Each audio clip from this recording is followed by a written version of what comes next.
Are you hearing us? He can hear us, but we can't hear him. And he can see something on his screen.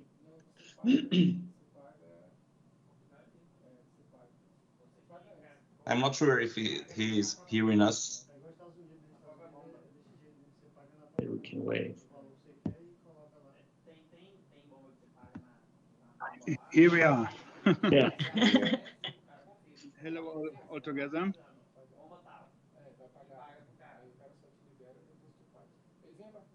Yes, good morning, Christian. Good afternoon for you.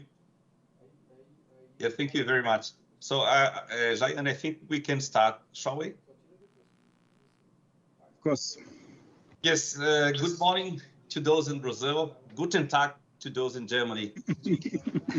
Exactly. It is a great pleasure to meet. Yes, yes. It is a great pleasure to meet Professor Lang and Professor Pilov again. For those that do not know, they came to Brazil in 2019 to talk about microgeneration, and I'm sure they really look younger than 4 years ago. At that time, in 2019, ANEEL was revised.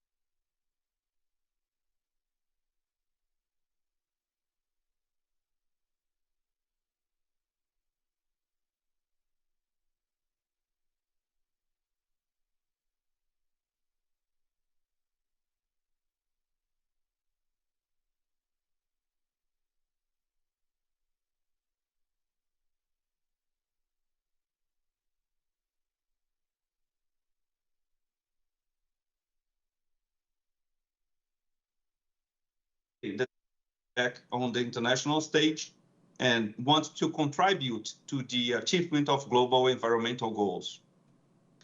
Recognizing precisely this national effort, Prime Minister Olaf Scholz visited us in January. Foreign Minister Annalena Baerbock visited us in May. And Ursula von der Leyen, President of the European Commission, visited us last Monday when she announced an EU investment of 2 billion euros to support green hydrogen production and energy efficiency in Brazil as part of a wider package of measures. Due to its continental size and natural conditions, Brazil has a great potential for producing green hydrogen, especially from wind and solar power plants, perhaps offshore power plants. We must recognize, however, that Brazil still needs to define a legal framework to fully tap this potential. So that is the importance of this dialogue. In this topic, Germany is ahead of us, and so we can learn from its experience, its success and issues, and try to identify the pitfalls in our path. Seien Sie bitte herzlich willkommen, Christian and Matthias, and you can start your presentation, please. Yes, if you agree, Luis, thanks a lot for your kind introduction.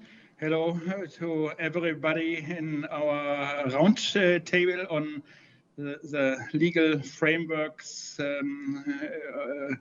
concerning our future hydrogen infrastructure and hydrogen energy industry in Europe, in Germany, as well as in Brazil. I'm very glad to have this new opportunity. Thanks a lot, Luis, for your initiative. And this gives us the possibility to follow up with our already established cooperation. As far as I remember... Sorry for interrupting you, but I have already noticed that I made a mistake. So I think GIT was supposed to make an introduction. So sorry for that. Excuse me. Sorry. Excuse me. No, I asked for an excuse. And Ashkan, I'm sorry for that. And please. Yeah. No, not problem at all, Luis Eduardo. Thank you very much. So I just go to give some words at the beginning. Good morning and good afternoon to Germany, to all the participants. First of all, I want to thank ANEEL and Luis Eduardo in the name of GIZ for the invitation and realization of this important webinar on hydrogen, which brings important insights about legal framework regulation from both countries, Germany and Brazil, about this topic. As you already said, it's been almost 60 years since Brazil and Germany started talks on forms of development, especially sustainable development. Germany and Brazil work together to primarily protect tropical rainforests and also to promote renewable energy and energy efficiency. The GIZ and ANEEL are working together on this topic since many years on regulation, research and development on renewable energies, electric mobility, and now also on the thematic green hydrogen.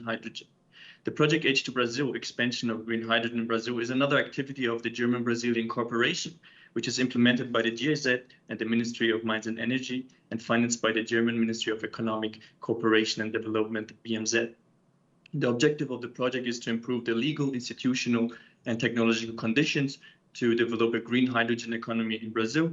This through considering different areas such as legal framework conditions, regulation, certification of green hydrogen, where also ANEEL is a close partner, but also on dissemination, innovations through innovation competitions, capacity development on the topic of hydrogen, and research cooperation with many Brazilian universities on green hydrogen and its derivatives. The world is at the beginning to create a sustainable hydrogen economy in order to decarbonize its energy systems, and the global challenges often can be tackled better with exchanging and cooperation, as you also said, Luis Eduardo. In this regard, I wish you, all the participants, a great webinar and the highly qualified speakers, from both countries, and a fruitful discussion to everyone. Thank you very much. Thank you very much, dear Ashkan and Professor Christian. I'm really sorry for that, for the inconvenience. I give the word back to you. Okay, thanks a lot. I've been too quick and so far. Excuse me for this mistake. Again, good afternoon, good morning to everybody in Brazil and to my colleague Matthias Lang here in Germany. I think, Matthias, you will agree when we say that we are very glad to have this new opportunity in order to follow up our already established cooperation in terms of energy law between our countries. As far as I remember, Luis, you have been our guest researcher some years ago. When was it exactly? It was in 2018. Yes, 5 years ago. 5 years ago. And we met for the last time in personam, how we say, in Brasilia, exactly in the ANEEL, in order to discuss complex matters of the promotion of renewable energies. Together with Matthias Lang, I remember very well our trip to Brasilia, and of course I would very like to have a new opportunity to meet in personam with all of you, may it be in Brazil or here in Germany or in any other region of Europe or of the world. Okay. First of all, it was very interesting to hear from the GIZ that has already existing concrete research program, development program, H2 Brazil, it is called. Very interesting. And before this background, of course, we are talking today also inter alia about possible collaborations between our countries in terms of hydrogen. But first of all, as we talked before, Luis, our task, the task of Matthias and me, will consist mainly in give you an idea of the upcoming legal framework of future hydrogen industry, which is not still in place. We are just at the very beginning of a larger process in Europe as well as in Germany. But in order to give you an overview to the main questions, to the main issues to be regulated, and of course to the main problems which remain will still remain to be resolved in the next futures, and on the basis of current legislative measures, as well as on the European, as well as on the German level. I think this would a good basis for further discussions. So let me start with my presentation. I have to share it, just a moment.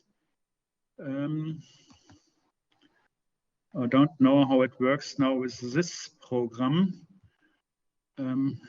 Sharing, welche Inhaltsfrage? Fenster. Okay. Now it should work for you. Do you see my presentation? Yes. Okay. Well, we shared the task among us in the following way. I would like to start to give you an overview, just an overview about the existing legislative labors and processes that we are facing, especially on the European level. Political goals on the one hand, and then followed up by a legal framework within the European Union. There's already the first mistake on my slide, excuse me. And before starting in medias res, I would just give you an idea, especially to the other Brazilian experts in our round, on which we are doing at the Ruhr University of Bochum. Bochum, the city of Bochum and the University of Bochum is located in the northwest part of Germany, in the former most important mining region of Germany, where we, the last decades, the region was, since the 19th century already, the region was very well known for the exploitation of hard coal. And so far, it is still a very important region for heavy industry, originally based on hard coal. But we will come back to the issue also of the necessary decarbonization also on our heavy industry in Germany. And anyway, in our region exists the Ruhr University of Bochum. Ruhr University is called according to the main river in our region, the river of Ruhr. And the Ruhr University is one of the youngest universities in Germany.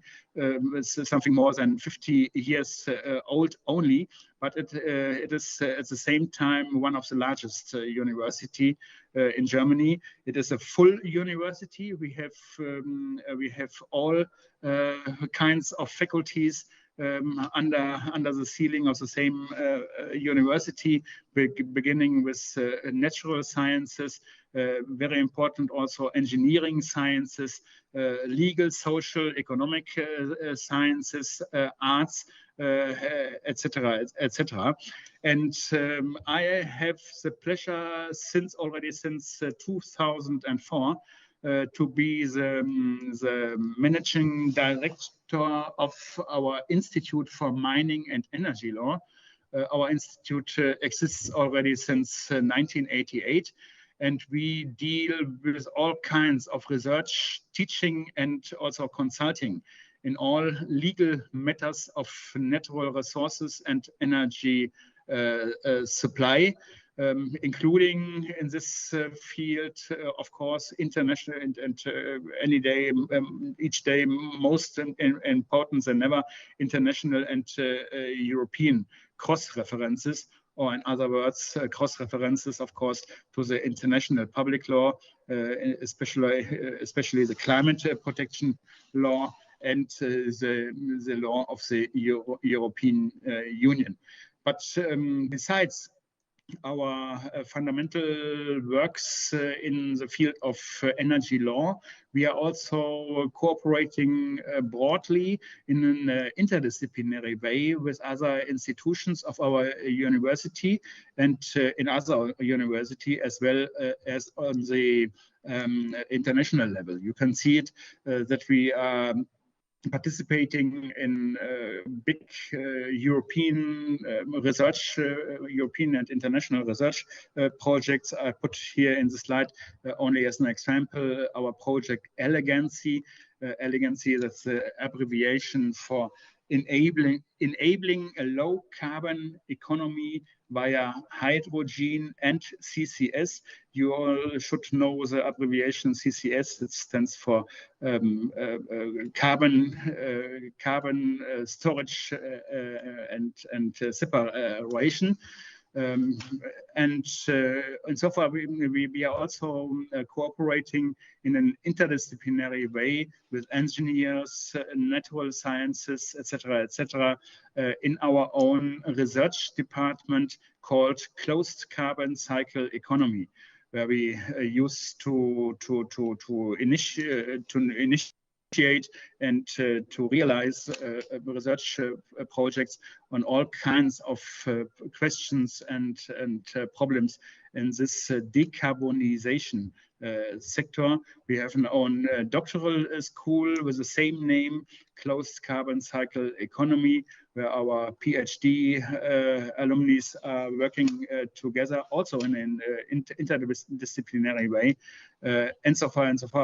Of course, only in order to give you an impression from where I am and what we are doing here at the University of Bochum. Well, let's start with my deliberations about the political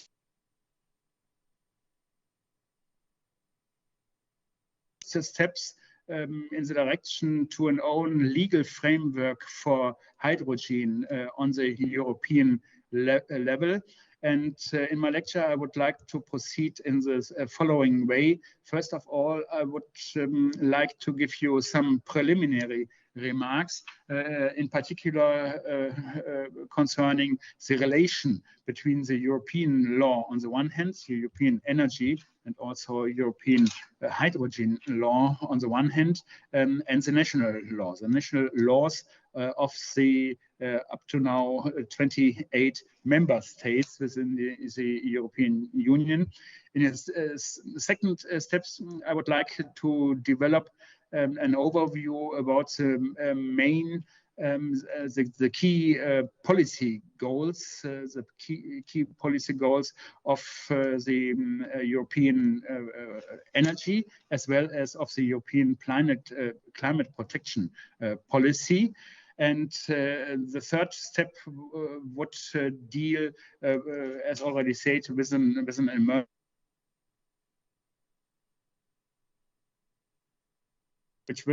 which legal steps are already existing, de lege lata and de lege ferenda. What legal steps still have to be done, still have to be realized in the next, in the nearest and in the next future. Followed all of that by, of course, by an outlook and some conclusion. I would like to ask you to give you the opportunity to interrupt me whenever I things might not be too clear, and if you have any questions, so we can discuss any issue also during my lecture. Well, let's start with some preliminary remarks concerning the European energy law. Why do we talk about European energy law? And of course, then about European H2 hydrogen law. This has simply to do with the significant and important role which plays the European law in all our national jurisdictions. Insofar, you should bear in mind that the European law prevails the national law. We don't have the relationship like it is common in the field of the normal international law, where international contracts and treaties have to be ratified by the signature stage according to the international deliberations. The European law is, if you like, to some extent, a specific international law. It's not normal international law. It's a specific international law, and this specificity of the European law is mainly has to be strengthened with view to the precedence of EU legislation over any kind of national legislation. In particular, EU law also prevails inclusively prevails national constitutional law. This is not the case in the relationship between the normal international law and national laws, as you know all. And further on, and since already 1957, when we concluded the famous Treatise of Rome with the former days called Treaty on the Establishing of the European Economic Community, we are facing increasingly extended competences, policy competences of the European legislator in all fields of politics. And this, the European legislator is legislating mainly by means of so-called directives and regulations. The directives and the regulations are laid down and explained in the Article 288 of the TFEU. This is the main the treaty of the functioning of the European Union. And only to give you an impression about the differences between directives on the one hand and regulations on the other hand. Regulations is also significant for the specific role of the European law. Regulations have immediate impact in all member states. They do not require, like it is the case in the normal international law, they do not require a specific process of transformation on the national level. They are of immediate and compulsory requirement also in the national jurisdictions. Whereas directives, that is more or less similar to treaties on the international level. Directives normally have to be transformed by the national legislators into the national law. And later on, we will see that in particular our energy law and the upcoming hydrogen law is consisting of both directives on the one hand, which have to be transformed into national law, and immediately valid regulations on the other hand. The main driver for energy policy and for economic policy as a whole in the European Union is the main objective of establishing the so-called internal market. The internal market, the European internal market, is defined in Article 26. Paragraph 2 of the TFUE, where the treaty says the internal market is to be understood as an area without internal frontiers, in which the free movement of all goods, also energy and gas and hydrogen, of all goods, persons, services, and capital is ensured in accordance with the provisions of the treaties. Very broad concept and definition of what is to be understood under internal market.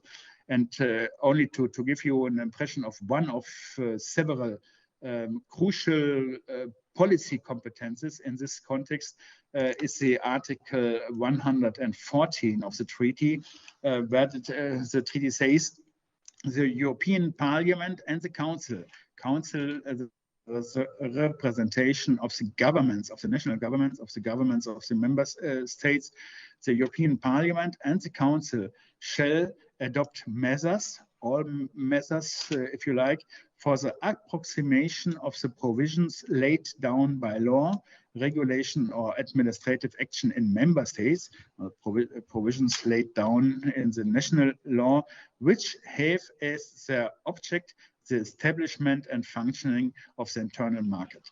Very broad competence in order to realize step by step, and this also since already since many decades, since 1957, in order to put forward step by step the realization of the internal market. Well, secondly, we have to bear in mind, and this is also to some extent perhaps a relativization of what I said until now. Energy policy is laid down in the treaty only as a so-called shared competence between the European on the one hand, and on the other hand the member states. And we have also a concrete definition about what is to be understood under shared competence. Let's say it's not exclusive. There are also exclusive competences. Let's say, as an example, the establishing of the external relations with third countries. That would be an exclusive competence of the European Union. But in the sector of energy, we have, as well as in the remaining sector of internal markets, we normally have only shared competences between the European Union on the one hand and member states on the other. And the treaty defines it by saying, when the treaties confer on the Union a competence shared with the member states in a specific area, the Union and the member states both may legislate and adopt legally binding acts in that area. As a first remark, but secondly, it is said the member states shall exercise their competence to the extent that the Union has not exercised its own competence, which would say at the end on the first state, this is the European legislator who can decide how and in how far he would like to legislate in a certain industry sector, like in the energy sector, and only insofar as European legislator did not make use of its competence, then there remains still space for further regulations and legislations on the national level. Said this generally about the concept of shared competences, we should have also, and as a last preliminary remark, have a look to the famous Article 194 of the treaty. The Article 194 has been introduced in the treaty during the last reform of the European contracts of the European treaties, which has been the Treaty of Lisbon in the year 2007. The Treaty of Lisbon entered into force at the end of 2009, and since then we have, for the first time in the history of the European Union, an own chapter explicitly about energy policy. And this is the Article 194 of the Treaty of the Functioning of the European Union, I did not write down all the content of the Article 194, but only the paragraph 2. In the first paragraph, there are laid down the specific subsectors of possible energy policy on the European level, which are again establishing of the internal energy market, for electricity and gas until now, and in the future this will be also the internal energy market for hydrogen. Security of supply as a very important second pillar, promoting of energy efficiency and savings, as well as of renewable energy, and lastly, the so-called interconnection of energy networks, which is meaning that we have to build up and to extend in a necessary way also the cross-border, or especially the cross-border connections between the member states with regard to electricity, high tension networks, or gas or hydrogen pipelines in a cross-border meaning. The Article 194 in its paragraph 2 contains the main competence clause as to European energy competence, saying in the first sub-paragraph, without prejudice to the application of other provisions of the treaties. Other provisions can be other provisions about the general concept of internal market, as already mentioned. The European Parliament and the Council shall establish the measures, you can also say all the measures necessary to achieve the objectives in paragraph 1, as laid down before.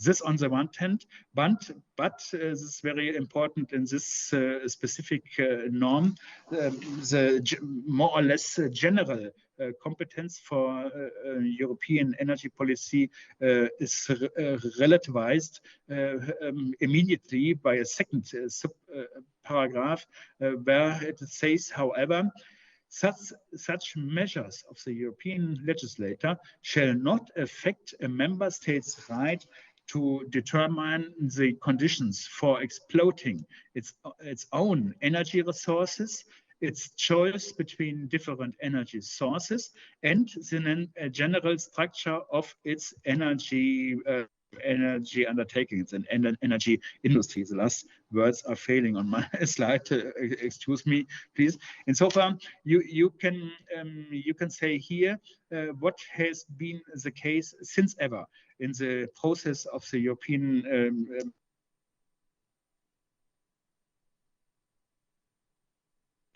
as you all would surely agree to, energy is a very important measure, an important issue of European, of necessary European regulation and legislator.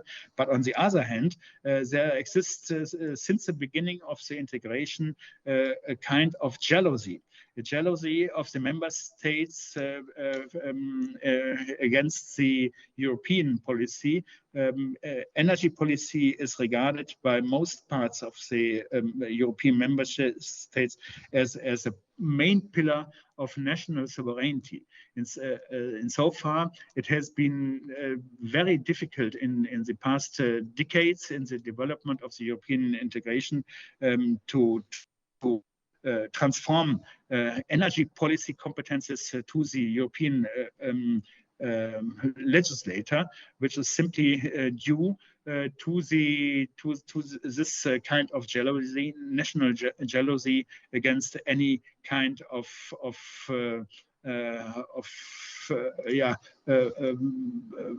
down to the button down regulation from Brussels down to the member states. This you have to bear in mind. And lastly, we should also, especially in our current times of war, of the Ukraine war and the concluding energy crisis in this context, we should also have a short view to another article, which is Article 122. This Article 122 does give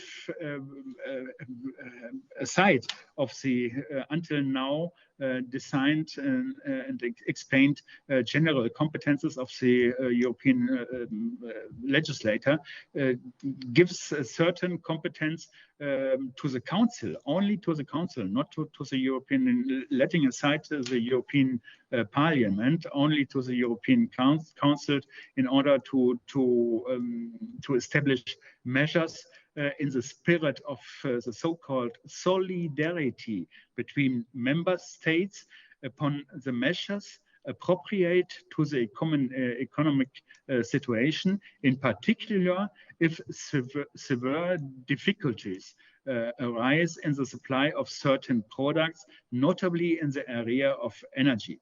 And this is in particular the case in the last month, or since the last year, since the upcoming of the war in the Ukraine. We are facing the energy crisis in the European Union, especially with view to the supply with natural gas, as you all know, especially Germany and the most part of the other European countries have been strongly dependent from natural gas imports from Russia. This imports have been slowed down in the course of the crisis, and of course in the course of the sanctions issued from the European countries against Russia. And so far, this underlines at the same time the increasing importance of the hydrogen issue in all our European countries, as well as on the European level. At the end, we are facing a so-called mixtum compositum of more or less limited European competencies, and you can all imagine that in the one and in the other case, the concrete meaning of these competences is subject to very strong academic and also political controversies until now and again and again. Concerning in particular the issue of hydrogen, we could also say that this what I was explaining now in the third place, the so-called crisis legislation or crisis competences of the European Union do not play such a role for the hydrogen sector. Crisis legislation mainly exists concerning the necessary, how do we sell it, diversification of the purchasing of natural gas. You will have heard about the construction of new liquefied natural gas terminals in Germany. With other words, the crisis legislation more or less concerns only the delivering of natural gas, not directly the delivering of hydrogen. But we can say that with the course of the crisis, with the course of the Ukraine crisis, the importance of hydrogen becomes every day more and more clear. The importance for the future security of supply in terms of energy becomes more and more clear, not only under aspects of climate protection, but as you can see here clearly, also as a requirement of security of supply in the European Union. At the end, also in the hydrogen sector, we have to resolve the questions between the main key principle of the European law, which is again the establishing of internal market, and market will say free market with competition among competitors of all of any convenience, and free competition between the member states and the economic actors within the member states. On the other hand, of course, also in times of crisis, the questions to how far we have to regulate these markets and to regulate this time of competition. Market and competition versus state or European regulation as the main questions of also European policy and legislation.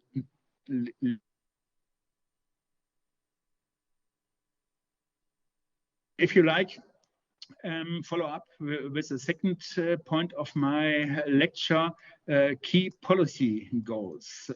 First of all, of course, we have to face the climate protection goals after talking a little bit about the present given crisis legislation.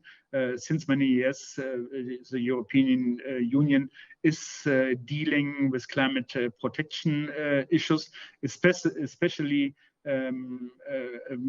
after laying down the famous climate protection agreement of Paris in December of 2015. And since then, the climate protection policy has developed significantly on the European level, in particular, and since 2019. 2019 was not the beginning of the European climate protection policy, but it was a beginning, let's say, of significant strengthening and intensification of the European climate policy, insofar as we are dealing since the end of 2019 with the famous Green Deal of the former European Commission. This was the former Juncker.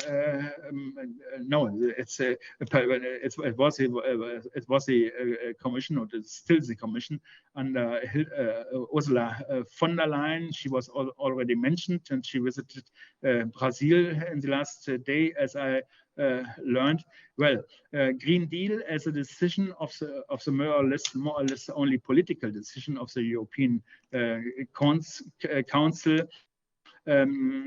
which is focusing mainly on the climate neutrality of the whole European Union by 2050. It is already laid down in the Green Deal, which is to be understood under climate neutrality.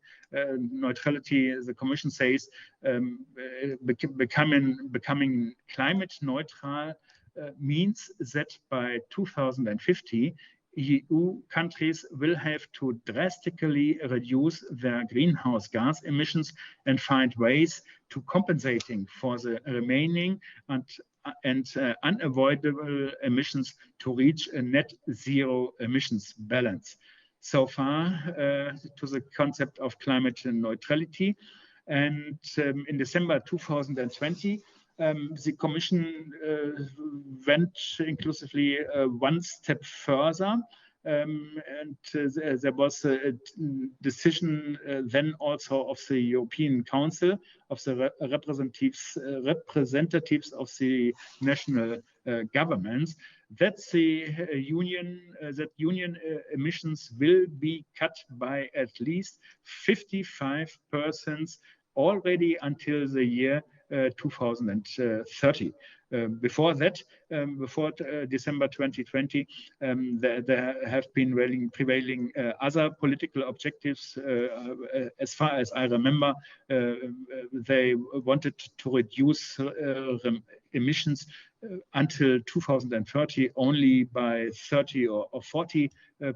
Now we want to reduce them by at least 55% already until 2030. And all these political issues and political objectives have been laid down in concrete legislative steps and legislative measures. I would like to mention in particular the so-called European Climate Law. The European Union has its own Climate Act, where the principles of European climate protection law are laid down since 2021. We are facing, moreover, the so-called legislative package Fit for 55. Fit for 55 means that this legislative package will serve in order to reach the aim, the goal of emissions reduction of 55% until already 2030. And the legislative package was still only a proposal of the European Commission, and it is heavily debated in the legislative process within the Parliament and the Council. This legislative package contains a package of 55 measures in the fields of energy, transport, emissions trading and reductions, land use and forestry. Manifold and many diverse steps in order to reach the famous political objective of slowing down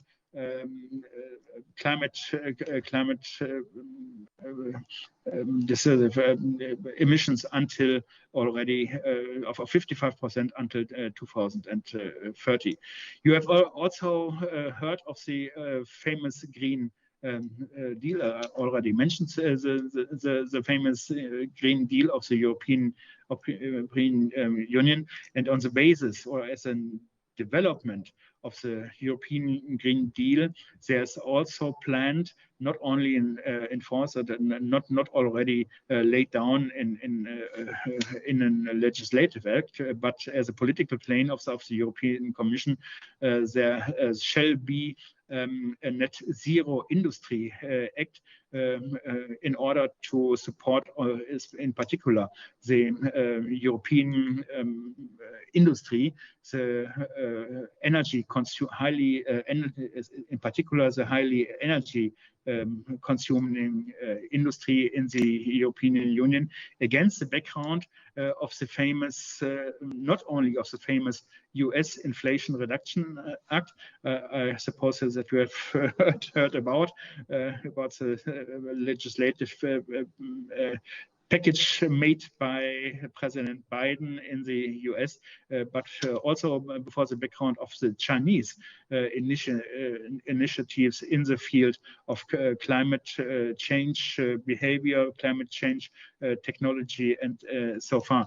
And so far, the European Commission wants to build up own European platform and on European design for the promoting and supporting of the high energy intensive industry. And this is also an aspect, to my opinion, which is very important when we are speaking about the promotion of hydrogen and hydrogen, as you all know, will in particular be used in those sectors of the industry where we cannot work with other kinds of renewable energy like directly wind and solar energy and electricity. Let's take as an example the steel industry, which has to fire its steel ovens traditionally with coal and or oil and gas, and which has to switch to renewable technologies, and these renewable technologies will mainly be served by hydrogen in the next future. Well, following up as a second step, key policy goals, we should have a look to the own energy goals, energy policy goals at the European level. And so far, we have to mention the energy union strategy of the European Commission. Energy union is more or less only a label for the energy policy of the Commission, but it serves in order to make clear the combination of several political goals. On the one hand, it's the vision of the energy union strategy of the Commission is to ensure affordable, secure, and sustainable energy for Europe and for all European citizens. And this policy shall be based on 5 pillars, or is already be based on 5 pillars: energy security on the first hand, and an integrated, as already mentioned, an integrated internal energy market on the second hand, then energy efficiency, decarbonizing the economy and the industry, research and innovation.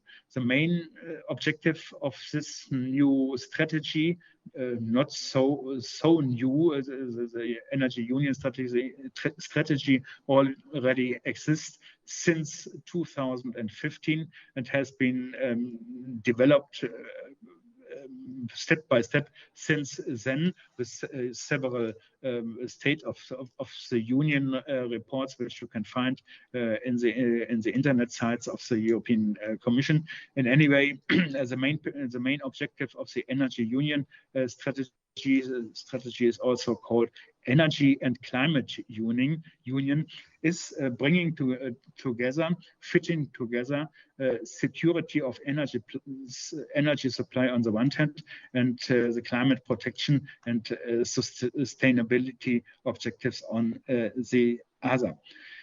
Key key legislative measures and political actions in the very past years have been, on the one hand, the legislative package called Clean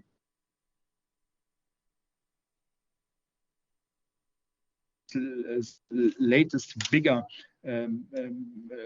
legislative package was entered into force, in particular in the European energy sector, and which is concentrated mainly on the electricity sector.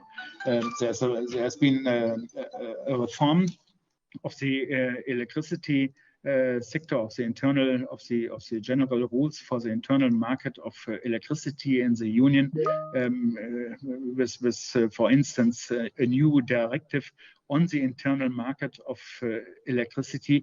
But we find also in this package the famous regulation from 2018 on the governance of the energy union and climate action. In this governance regulation, the duties and obligations of the member states are laid down in order to fulfill the requirements of the Climate Protection Agreement of Paris. And so far as the member states are obliged by the not only by the Paris Agreement, but now by their own European legislator, much more obligatory than their own Paris Agreement. They are obliged by the European legislator to develop in each country so-called national energy and climate protection plans, and so far.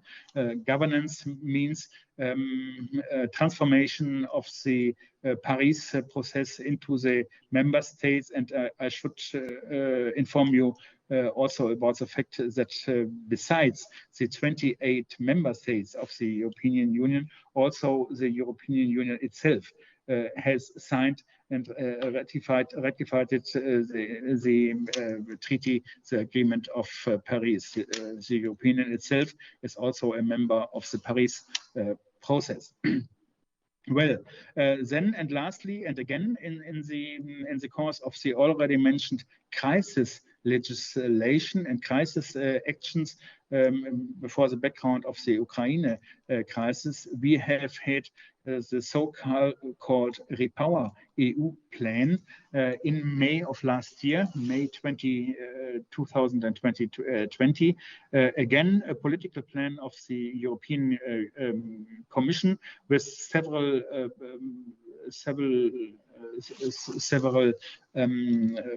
proposals for legislative measures in order to face the energy crisis, the energy supply crisis which we are facing.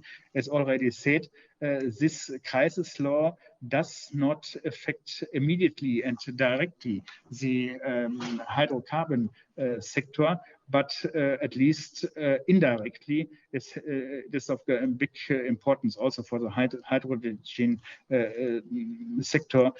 For taking an example, if you bear in mind that, for example, the building up or the renovation of natural gas-fired plants in European countries should, following to the Repower EU plan, also be should not only use natural gas in the future, but they have to be hydrogen ready. In other words, they have to be ready to be transformed from natural gas-fired plants into H2-fired plants in the future.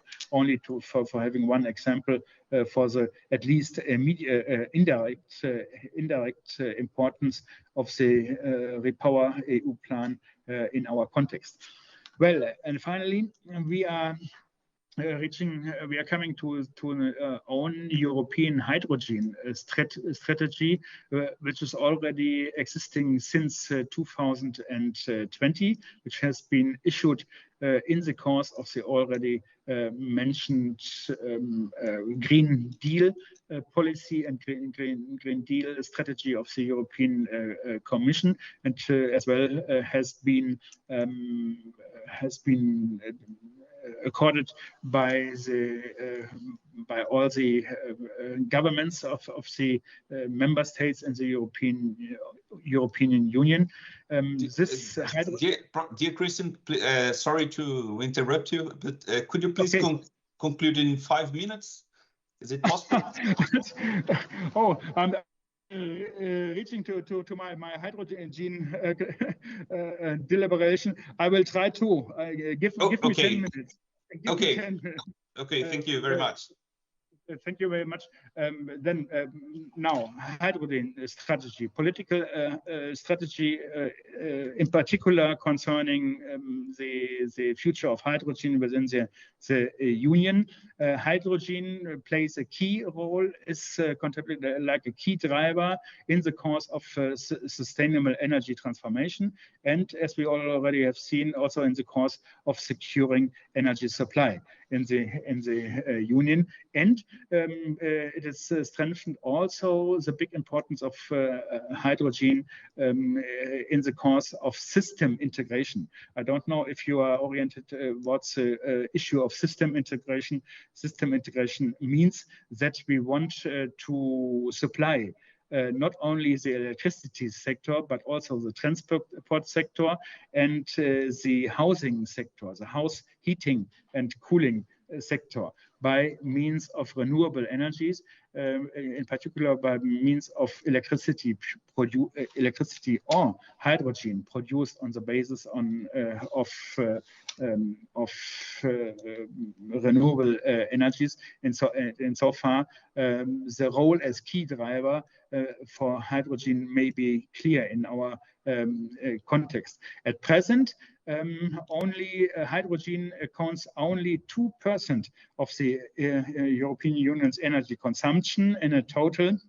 It is used still primarily for the chemical industry, whereas nearly 100%, something more than 90% of the at present hydrogen is produced with fossil fuels, and this panorama is deemed to be changed drastically and fundamentally in the next future on the basis of the European hydrogen strategy, in the way that the strategy proposes to intensify the production of, especially of renewable hydrogen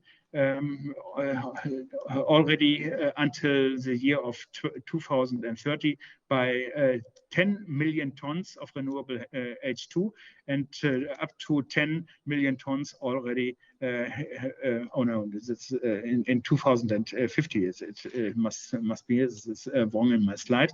And therefore, for this main goal, the strategy develops several policies and several proposals in the different sectors: investment support of production and demand of hydrogen.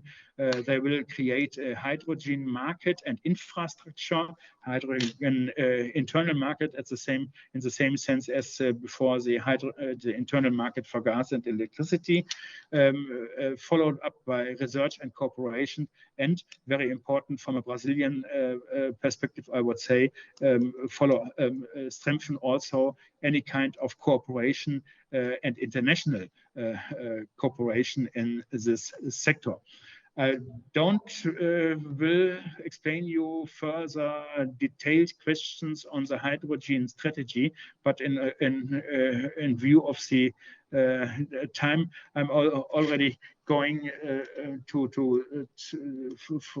giving you some impressions, a few impressions only about the at present emerging legal framework for hydrogen on the European level. Again, there is not yet existing detailed legal framework only for hydrogen, but we are also already facing first and very important steps into that direction. And again, we are facing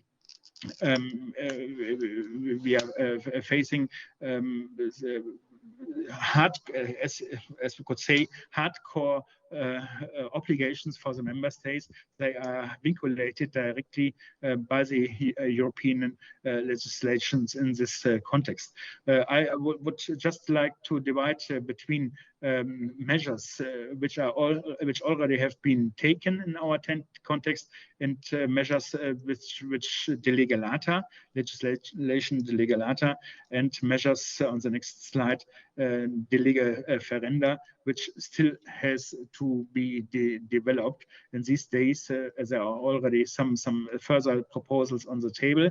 First of all, and I was already asked to this issue for this issue in the foregoing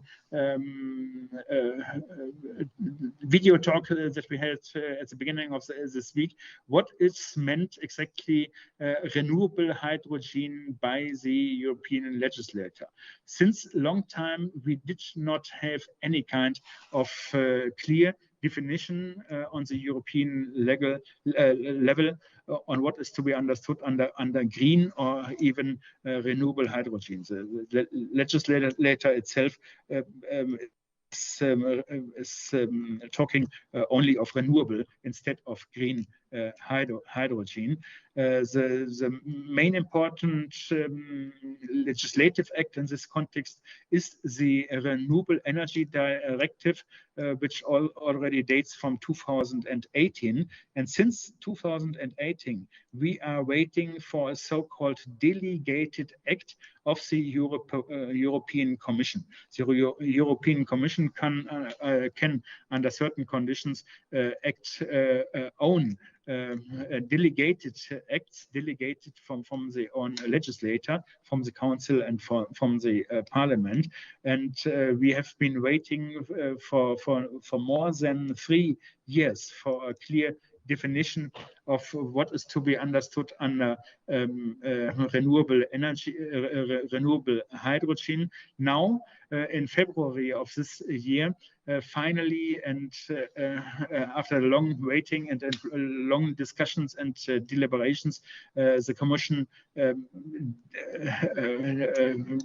directed its delegated act with, for the first time, a clear definition of more or less clear definition of renewable hydrogen, which is generally understood as hydrogen coming only from renewable energy sources other than biomass. Biomass is let aside from the definition for several reasons, and then the mentioned delegated act of the Commission from February of this year sets out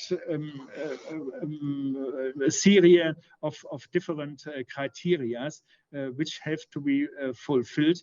Serious criteria on the one hand, or options which can be taken in order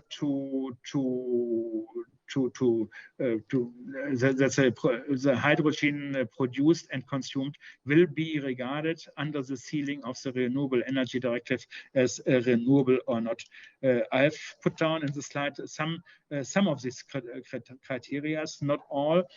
First of all, H2 can be regarded as renewable when it is directly produced by an operator of electrolysis and directly connected to a consuming installation. This is by means of power purchase agreements. Then it is quite clear, but also the hydrogen, renewable hydrogen, can be taken from the public electricity grid. But insofar one have to pay attention that there is not electricity taken from the grid, which at the end does not origin from real renewable sources. Insofar, the delegated act stipulates further series of criteria and options when exactly electricity taken from the from transport or the distribution grid, which is then used to produce hydrogen, can be regarded as renewable or not. With view to the clock, I will go further on, and just in order to come to an end, give you an impression of further legislative measures which are on the way, which are in the pipeline, besides the until now mentioned renewable energy directive.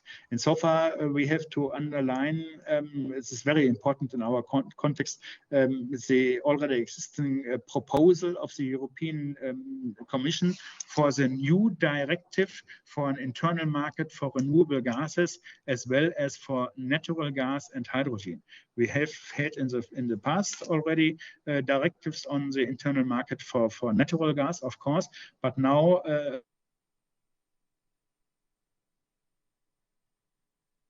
that we find several rules not concerning the production, but more or less and mostly the transport and distribution, as well as the purchasing and storage of hydrogen. Hydrogen is dealt with as a renewable gas, as a specific kind of renewable gas, and therefore falls explicitly in the scope of application of the internal market for all kinds of gases. We find legislation about the development of an EU-wide hydrogen infrastructure. We find again and own definitions on what is to be understood about under renewable hydrogen, but also there's the proposal let's scope for so-called blue hydrogen, or hydrogen coming from fossil fuels in combination with CCS and CCU. This is very important to my opinion. But then we have from the side of the European Commission, who made this proposal, very strong restrictions in forms of unbundling rules, network unbundling rules. The hydrogen network operator must be severely unbundled from other types and kinds of energy supply or other energy networks. And besides the unbundling rules, there's also planned a very strong and severe design of network access regulation. Like in the energy sector, in the electricity sector, in the gas sector, shall apply according to the plan of the European Commission from the beginning, a very strict regulatory scheme. And this also, to my opinion, is to some extent very problematic. If you are bearing in mind that we have still to build up the role out of a hydrogen energy industry in Europe and in our countries, it will not make much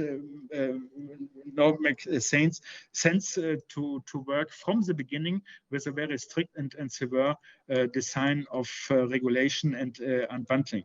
This hinders the possibility of investment and innovation in the sector. And in so far, you should imagine that the process, the legislative process in this context, is dominated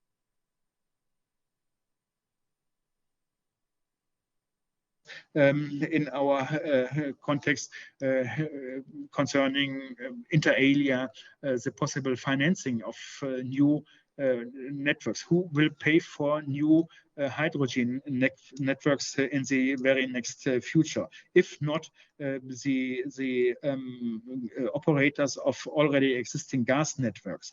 You can imagine technically it is very much more simple to develop hydrogen networks from already existing gas networks. But when the hydrogen networks have to be unbundled from the gas networks from the beginning, there's failing any incentive for gas entities, for gas undertakings, and for building up and developing new hydrogen networks. Well, until here, and in order to shorten up my presentation, muito obrigado por sua atenção, and perhaps the last annotation, I did not talk, but we can talk about in our discussion about the future framework, legal framework also, and in particular for international partnerships in the field of hydrogen, when it comes, for example, to importations of green hydrogen, in particular from Brazil or from other countries. I have that on my list, Christian. I have that on my list. Okay, I just come to my end. Thank you very much. Muito obrigado de novo. Thank you very much, dear Christian. And now, Matthias, du hast das Wort. I have 5 minutes left. Does it work with the screen? Am I sharing the right screen? Yep. Very good. Well, thank you very much. I'll try to be a bit quicker on what I'm going to do. As you mentioned, Louis, I had a great pleasure getting to know you when I was teaching in Berlin originally, and it's been a while. So I'm not just being a lawyer. I also have a couple of other international functions that I deal with now. I have basically five things on my list. A bit on the background, the colors we basically covered already. I'll talk about some German infrastructure experience, a bit about the hydrogen infrastructure, and I'll try to talk a bit about Cinderella. So I hope you all know your Cinderella story. But I'll start off somewhere else briefly, and just to so you have this. This is, I don't know who knows where this text comes from.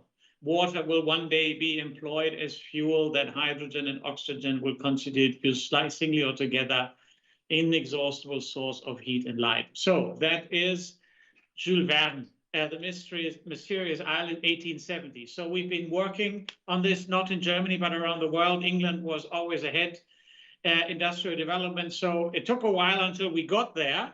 And then we had a famous quote from Rainer Barke.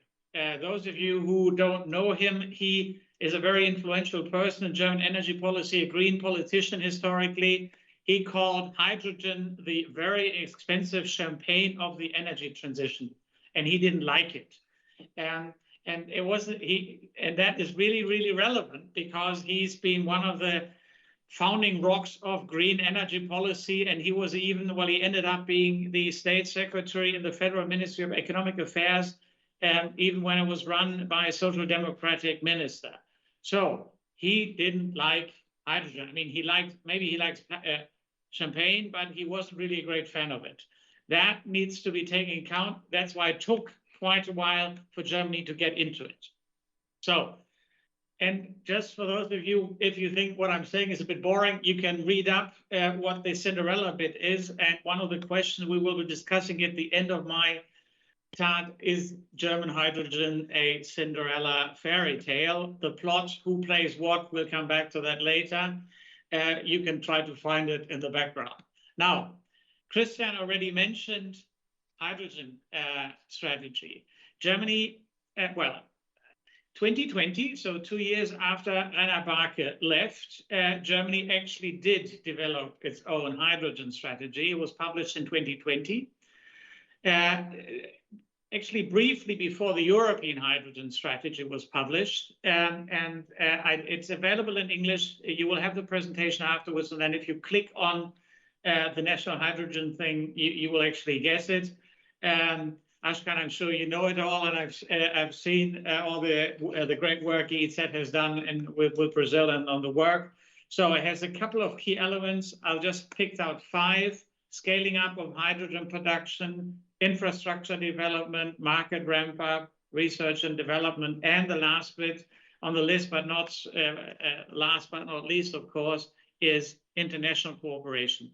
So this German national hydrogen strategy in 2020 had a very significant part on international cooperation, global nature of hydrogen market, supply needs in Germany. So that is already in there.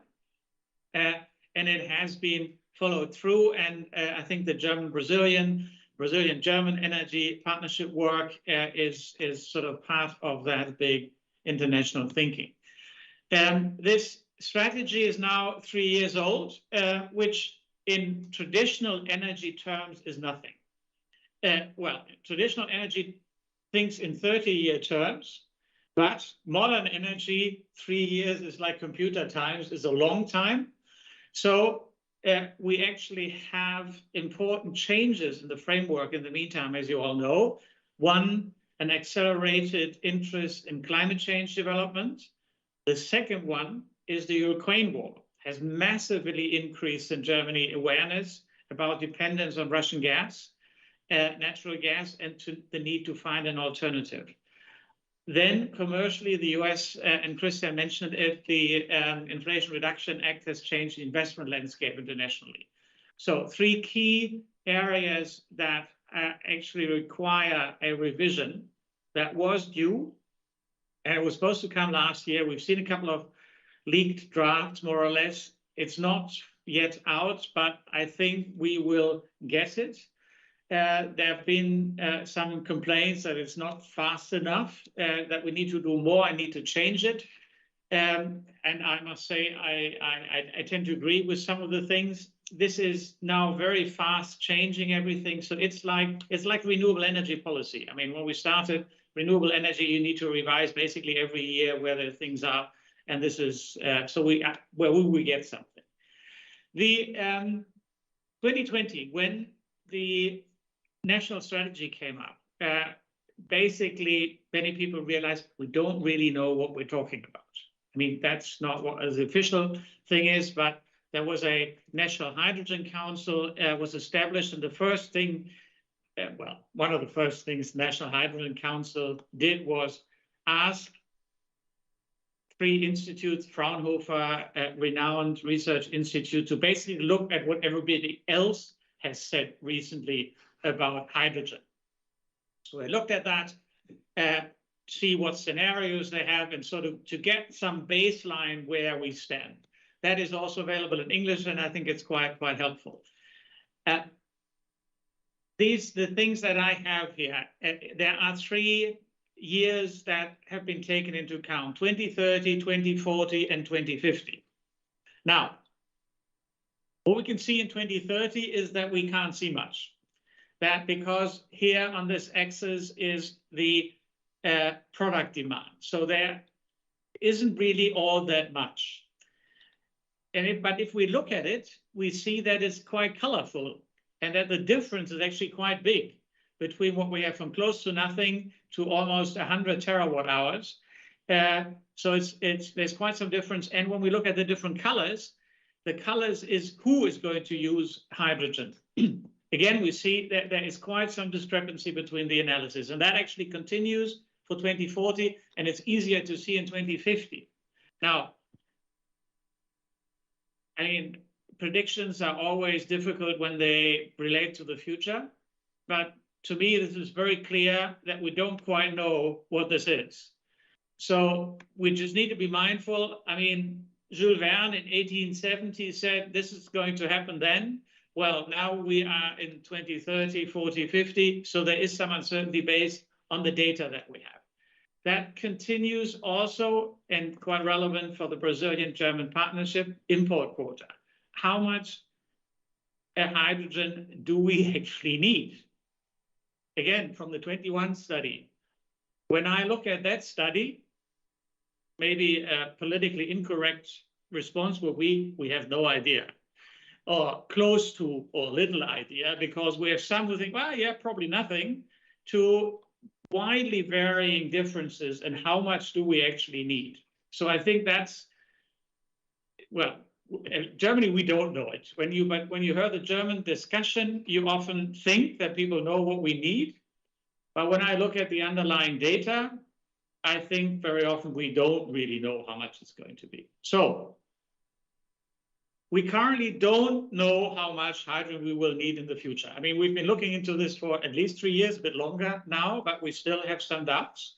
We currently do not know where this hydrogen will come from exactly. We know we want to import 50%, a bit more, whatever, we need to import it.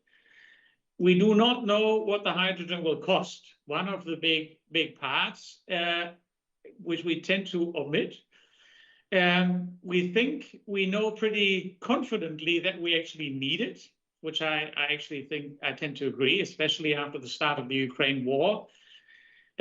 We know we definitely want it politically, and we are therefore creating and have been working on a legal framework for hydrogen.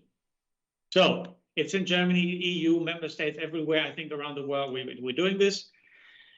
So from the champagne or it was a bit of Cinderella because, you know, nobody, well, has been out there. We've always had hydrogen, specific uses for it, but it was never really meant to go dancing on the big floor and marry the prince. So let's see where we are on this story.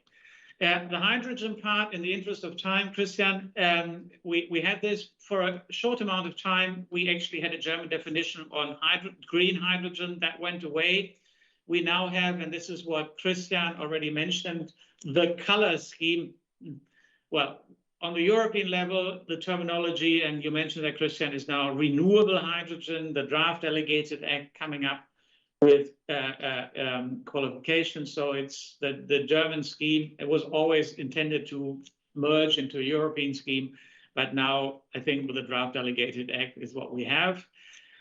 On this scheme, on that slide, I think the important part here for today is the part certificates of compliance, Article 9, that draft.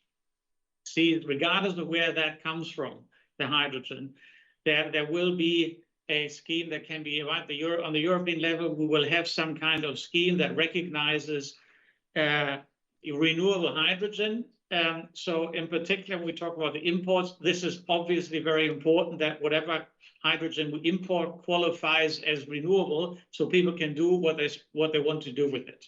So that's, I think, something that we need to work on. The draft delegated act has parts of it. I'm very confident that we will have discussions going forward what exactly that means, because one of the key elements is the green hydrogen discussion as well as the renewable hydrogen discussion is charged with political intention. People don't say, is it only renewable or is it something else? But well, is it 5,000 hours here? Is it produced at the same time? So there's a lot of political debate about it and how you can certify that that works. So I'm sure we will all be working on that going forward. Quickly, infrastructure. The infrastructure, well, German experience with hydrogen infrastructure. There is no overarching one law fits all hydrogen. We have a lot is based on the existing regime. So when we look at generation, it's basically the industrial permitting regime that we apply. That is actually quite straightforward for sort of chemical industry players or people who have industrial permitting. The challenge will be for those who don't have that expertise, the renewables guys. They are not running chemical plants. So that will be a challenge when they want to do their own production. And obviously, it's one thing to put a PV plant and a wind turbine somewhere in some forest outside. But if you want to put a generation unit in the forest right next to the wind turbine, I mean, people are already complaining about the wind turbine. Well, having a chemical plant producing hydrogen is the next thing. So that is something to keep in mind. We are, I mean, as all these generation units are still very much early, the ones that we have, I've personally worked on a couple of permits, but these were small ones connected with waste to hydrogen right next to a waste incineration plant. Obviously, nobody complains about hydrogen generation next to a waste incineration plant, but it's a different story if that's going to happen outside next to a PV plant. So, that's something that we need to work on, speed, everything, so we'll see how that goes. The big thing that we've been working on for quite a few years and quite actively is changing for the network part, for the future hydrogen networks. We have a small private hydrogen pipeline system. We have a really big natural gas pipeline system, but historically without a single LNG port in Germany. So the obvious question is conversion, partial conversion, maybe eventually total conversion of natural gas infrastructure to hydrogen. That raises technical questions and in particular a regulatory question that Christian mentioned already. For regulated infrastructure, how is that going to happen? Who is going to pay for it? One thing that has recently come up is, in particular with the LNG terminals, well, does it make sense to spend a lot of money on natural gas infrastructure? We want to get away from it. So the political way to deal with it, I think, is, yes, we make it hydrogen ready. When I ask engineers what that actually means and what the unit actually, what makes something hydrogen ready, my understanding is that that is not so easy to answer, but it seems to work in the political discussion. Maybe that's a bit of a cynical comment from me, that this is important to make it hydrogen ready. I have a couple of points here, and I'll go quickly through it. You can read it up, and please ask me questions afterwards. And I mean, after today's webinar, we have certain changes. We have an Energy Industry Act that includes permitting for gas infrastructure, pipeline systems. And we've made several changes in that, because the question was historically, well, we have a natural gas pipeline system that was called gas, and we have electricity. And is hydrogen actually gas within the meaning of that system? Short story is, well, we said basically it is, and we add some extra parts to all the laws, the laws and the specific sections that are affected. Yes, it is, and you can benefit from the existing regime. I think that was, in a nutshell, the parts. When you have time, want to go through it, you can see that sort of we went through the different laws and try to make sure that basically the existing regime for natural gas works, also including right-of-way agreements, because if someone has a right to have a pipeline for natural gas, does the owner actually get extra money if that's also used for hydrogen afterwards? So also we have network planning. The network planning going forward is also going to include hydrogen. The big transmission system operators, their part does that. Safety requirements, all that. I mean, we basically went through the existing laws, checked it, and then add something to it so it works with hydrogen.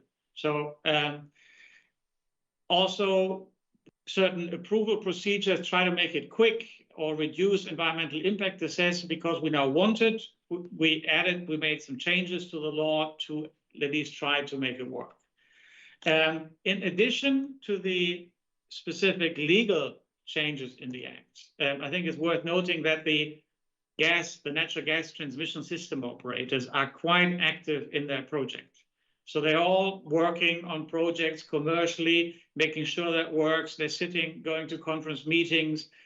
In particular, the one I'm mentioning here, North Sea Summit, there was a gas transmission system operator initiative, because we're planning to, in the North Sea, that's not only Germany, but also the other countries around it, increase wind power production.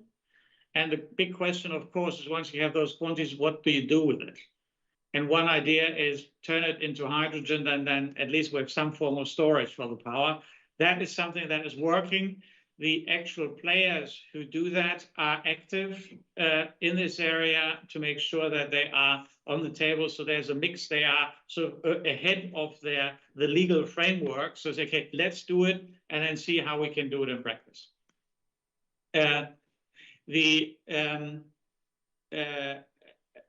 Next part, I only want to mention briefly, and Christian had it.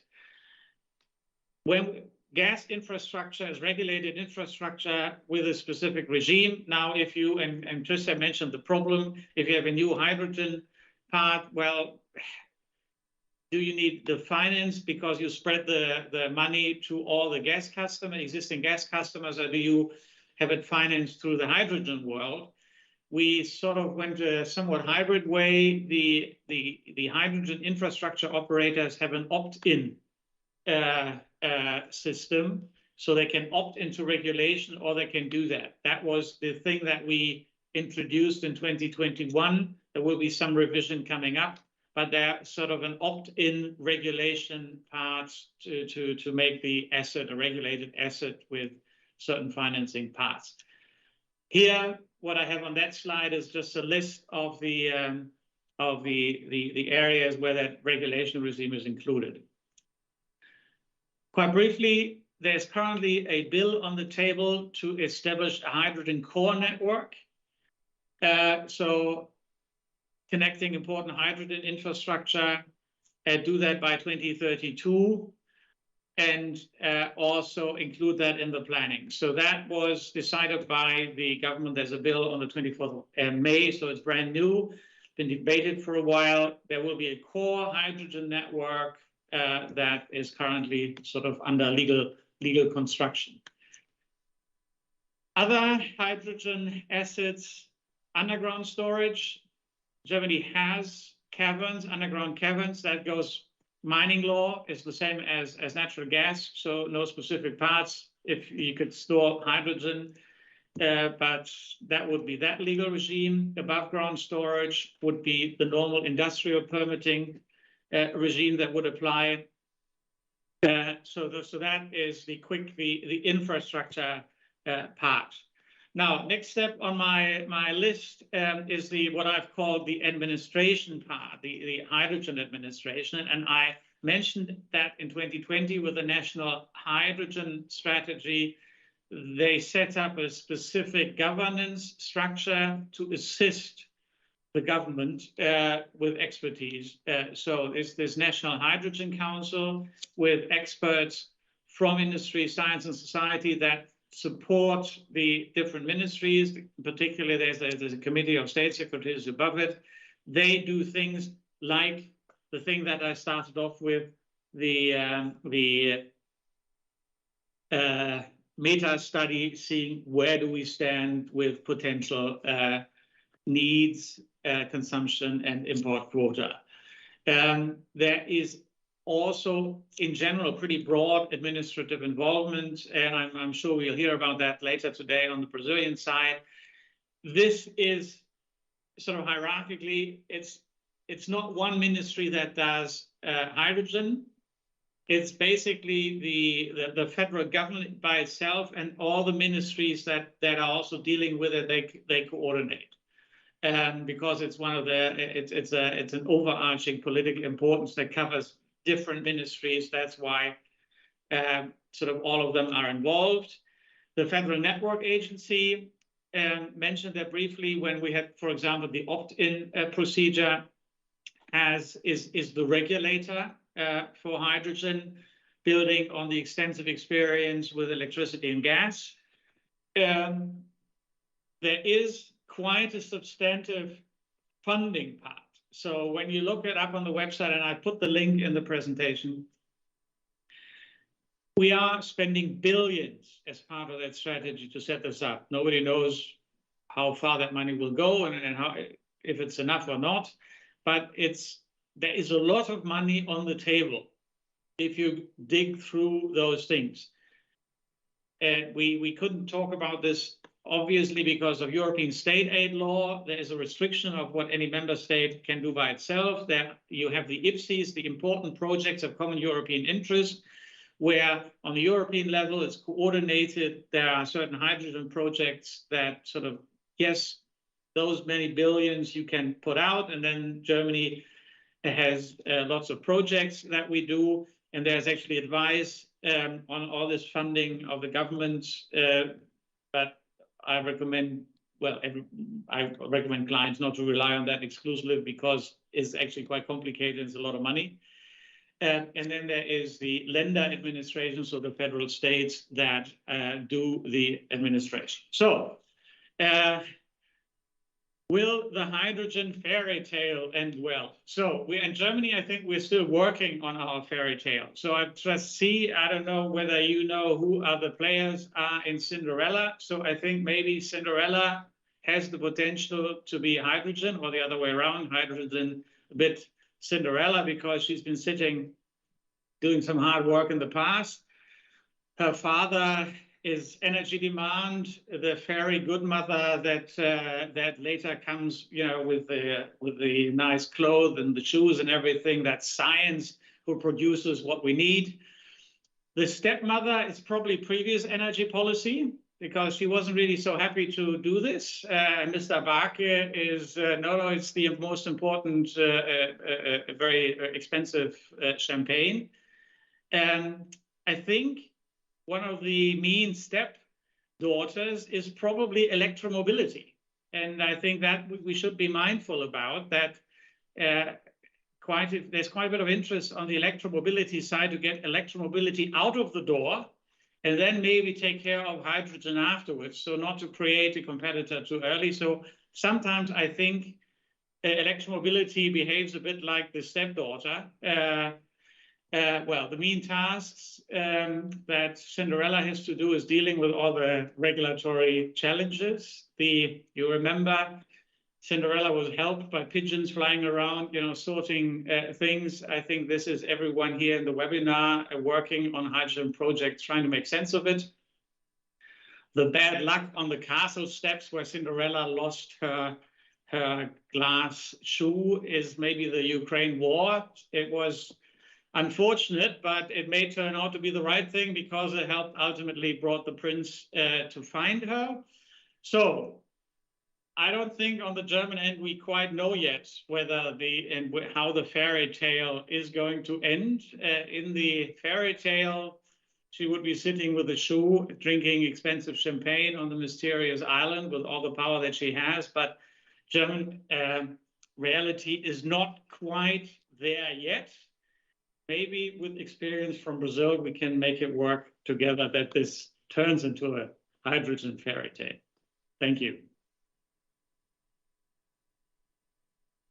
Thank you very much, dear Christian. Now it's time for the Brazilian part. So, Director Prosopilov, do you want to say something? Was an error. Excuse me. I want to make applause to the lecture of Matthias.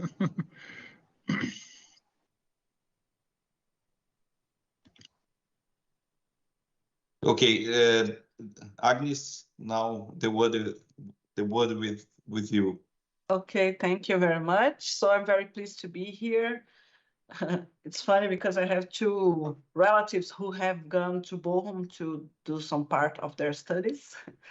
But well, so I thank you very much for your presentation. It's very interesting to get to know the legal framework in which hydrogen is being developed in the industry for hydrogen is being developed in Germany. Brazil, at the other hand, is a bit behind in terms of coming to the mapping of all the legislation and all regulations that we have to see where is there a need for change. So at the one hand, it's more freeing related to Germany that we don't have these supranational directives. But at the other hand, when we see that we have an enormous country with other challenges, when we think about not only supplying our industry with hydrogen, which is one of our main preoccupations when we think about the policy on hydrogen, but also on enabling projects at the beginning for export, as we see, and how do we cope a more short-run challenge with this long-run challenge. So when we think about what is the goal of the Brazilian hydrogen policy or program, it is really to develop an industry and a market in Brazil for hydrogen as well. So, and then it's very important to say that I have worked from the beginning on the design of the National Hydrogen Program, which was was approved by the National Committee for Energy Policy in August last year. But Brazil has been working more directly on this theme since the end of 2020, when we were reacting to the European Green Deal and all the discussions on hydrogen in Europe, because people were looking to Brazil and say, oh, this is a country that could be a major supplier of green hydrogen then. So our first task was to start to map what are the knowledge gaps that we have. So at first in 2021, the country participated in this high-level dialogue on energy for the United Nations, so mandated by the General Assembly of the United Nations, cooperating as a global champion, or as one of the countries discussing the propositions from the Secretariat on the theme of energy transition. And so these countries were then asked to present what we call the energy compact, so voluntary commitments, international commitments, and we proposed one in biofuels and the second one on hydrogen. And it had, in fact, 3 pillars related to creating a knowledge base on hydrogen in Brazil. So the first one is research and development. So, and this is why Lucas is here, and he will be able to talk what we are doing specifically in ANEEL, but is coming to both regulatory agencies from the energy sector, the power sector here, and oil, gas, and biofuels, just to look into how can they foster innovation in hydrogen in Brazil, considering that we have public and publicly oriented resources for R&D in the energy sector. So the second one was to work with the Ministry of Education and see if hydrogen is to become the new paradigm for the energy industry in the future, how can we create knowledge in terms of capacity building in schools, technical schools, in research, in the theme of hydrogen. So they had an enormous job to do the mapping on what was being learned and discussed in hydrogen in Brazil. And then the third pillar was to design a platform where we could put all the information that we have on hydrogen there, not only because it's important for the country so that we know where we are and what the prospects are, but also to reduce asymmetries of information with investors. So because we, as you quite mentioned here, we always say this is an energy vector, it's not really an energy source. So it's something that is spread in several industries. So it's very important that people know where to find this information. So this was the first step. And then we started discussing this in the ministry with the regulatory agencies, with other ministries, because then we started mapping what were the national policies that were linked to hydrogen also. And so it was with this perspective that we proposed directives for a national program on hydrogen that was published in, I think it was in August 2022.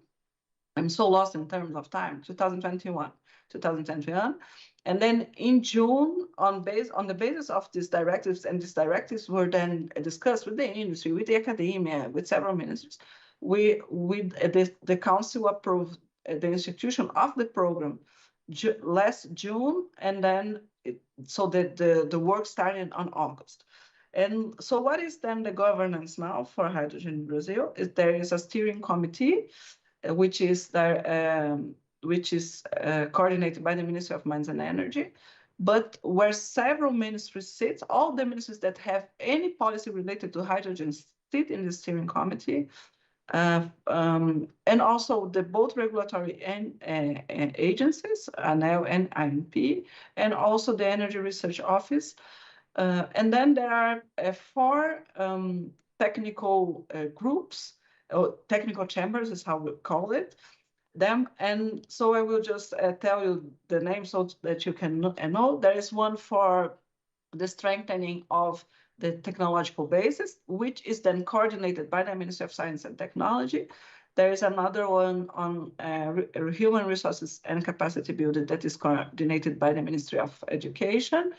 There is one on energy planning that is coordinated by the Ministry of Mines and Energy. The other one on regulatory and legal framework, which is coordinated also by the Ministry of Mines and Energy. And the last one is on market growth and competitiveness, which is coordinated by the Ministry of Industry now. And there was supposed to be a 5th Now, for a sixth thematic group, a chamber, which would be international cooperation. But then we decided that this was really a transversal theme that should be in all these thematic chambers. And then these thematic chambers from August to December had to propose a working plan for the next 3 years. And this was done with an enormous participation of several stakeholders, private actors, associations, academia, researchers.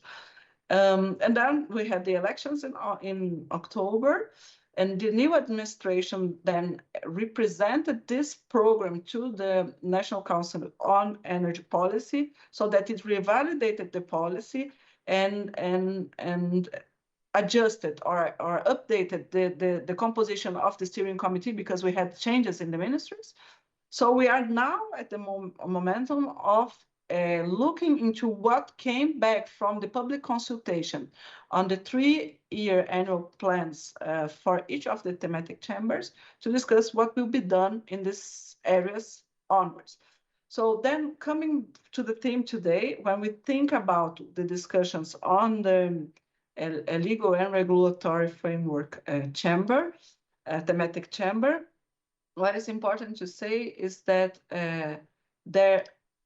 we started this discussion with on the basis of also considering a work that has been done in this cooperation between Brazil and Germany, because they were already mapping what were laws, what was the legal framework that was somehow impacted by hydrogen. And in this thematic chamber, several regulatory agencies sit there. So all the 3 regulatory agencies for transportation, regulatory agency for water resources and sanitation, so several thematic regulatory agencies sit there. And then what we are discussing now is on the creation laws of each of these regulatory agencies, is there something that impedes them to work on hydrogen or not? And also, now the Ministry of Mines and Energy is discussing if there is a need for a specific law for energy transition or a specific rule where they can put some directive specific for hydrogen.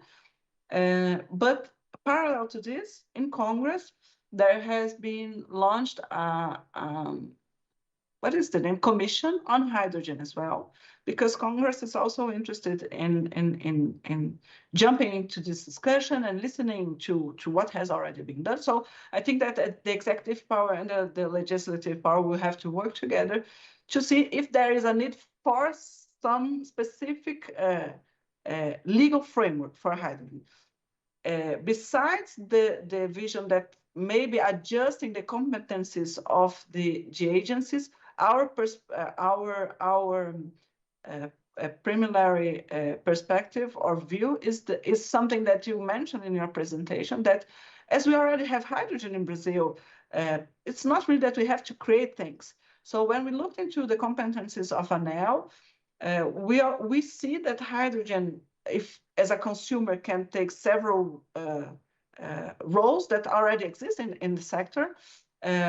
They have to pay for the grid as other agents pay. So there is nothing really that we have to create for hydrogen projects to be developed in Brazil for the moment. On the other hand, we have already met 3 specific topics that is in our regulatory agenda that we are already discussing. That is linked to hydrogen. So we will look into this discussion already considering hydrogen, which is very specific, but it's curtailment when we think about renewable sources and the operational part of them. So on the system operation, how do we deal with curtailment of renewable sources when we have to optimize the system operation? So this is being discussed as a larger subject, but then we have to look into what will be the effects for hydrogen, for example, specifically if hydrogen has to come from renewable sources, for example. And the commercial aspect of this discussion is what we call the constraint of renewable sources in the system. So this is also a discussion being held here. And there is another discussion that has started more in the level of the Ministry of Mines and Energy that is being discussed, is already in our regulatory agenda, which is offshore wind, that we know that has a strong link with hydrogen as well. And besides that, ANEEL will continue to work on the thematic chamber to see if there is, if we can contribute, if there is a need for a specific regulation on hydrogen, where our competencies are preserved and where we can help to reduce or eliminate bottlenecks if there are for the projects. But then I will pass the word then now to Lucas, because then what I wanted to highlight is that besides this more regulatory thing or discussions that are being held here, there is the work being done on R&D and on the regulation of the R&D. And then Lucas can and tell you what are the news. So these are recent news, in fact. So Lucas, please. Thank you very much, Agnes. I will share my screen.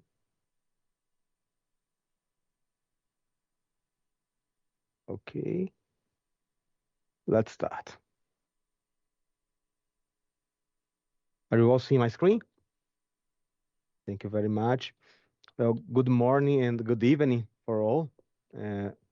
I work in the Secretary of Transition and Innovation here in ANEEL. I will present a little about our R&D program, the newly released for consultation strategic call for renewable hydrogen, and I will talk about the next steps. First, I will start to be pointing the outline of our R&D program. We have the electricity companies, and by law, they are mandated to invest a given percentage of the net operational income in projects of research, development, and innovation. This law also says that ANEEL, our agency, is responsible for enacting the regulations, evaluate the projects, and inspect if anything is seen as wrong in the projects.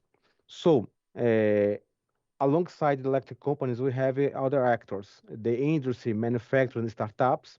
We have services and consultant companies. Also, we have universities and research centers. They can freely arrange between themselves. There is freedom for the electricity company to contract or get in a group with university, with the industry, with a consultant, a think tank entity. And then after they have set this initial planning, the electricity company will file ANEEL, will send a report, a proposal of those planning to ANEEL, communicating us that there is a project underway between the company and the other entities. That ANEEL has no funds itself. The funding is totally given by the electricity company to the other participants. Then we have the execution of the projects. The payments are made to the executors. Also, they file reports, periodical reports to ANEEL. Then after the execution, there is a conclusion. There is a final report and the audit report. And if there's anything wrong, ANEEL calls for an inspection on the project. This is the general outline. Now we'll talk about the strategic R&D calls. Those calls, they are enacted when there are topics of great relevancy to the Brazilian electricity sector, and that also require a joint and coordinated effort for several companies and executing entities of different backgrounds. There is free empowerment of utility companies. The utilities, they have freedom to choose if they want to participate or not in each call. Also, there is the participation of intervening entities, which are entities usually from the government sector that help ANEEL, and they also have access to the results of the calls. Also, there is a special monitoring activity from the execution through reports, meetings, and seminars, workshops. Usually, the duration is of 48 months, and if postponed, they can be reached. The duration could be up to 60 months. About the right, ANEEL first make a definition of the directives of the call. There is a call publication. Also, after that, there is the receipt of proposals, an initial evaluation, approval for execution of the products, and then a final evaluation. These are the steps for those projects. Previously, we have launched strategic calls for PV, for biogas and waste, wind power, CSP, energy storage, electrical mobility. If we sum those numbers, we are talking about several 100 million in Brazilian currency that went to funding those technologies. And now we are launching a strategic call for renewable hydrogen. What are the motivations? We are talking about a drive for decarbonization due to the climate change and the weather threats we are having in every place in the world. We also are talking about rising fossil fuel costs and problems with the lack of energy independence for several countries. Also, if we see in a global scope, Brazil has key technical and geopolitical advantages to hydrogen production. Also, we already have a mostly renewable electricity matrix in a particularly bad year for hydroelectricity, that was 2021, we are almost 80% renewable in the electric sector. Talking about the big picture for the electric sector, we here we usually attend the lighting, electronics, electric drives, also heating, ventilation, air conditioning, and refrigeration. In our traditional electric market, we're talking about a market of almost 600 terawatt hours. But there is other industry sectors like the chemical transformation, steel and the metallurgy, cement and ceramics, thermal machines, also fertilizers. That is a much bigger market, it's almost 2,500 terawatt hour here in Brazil in 2021.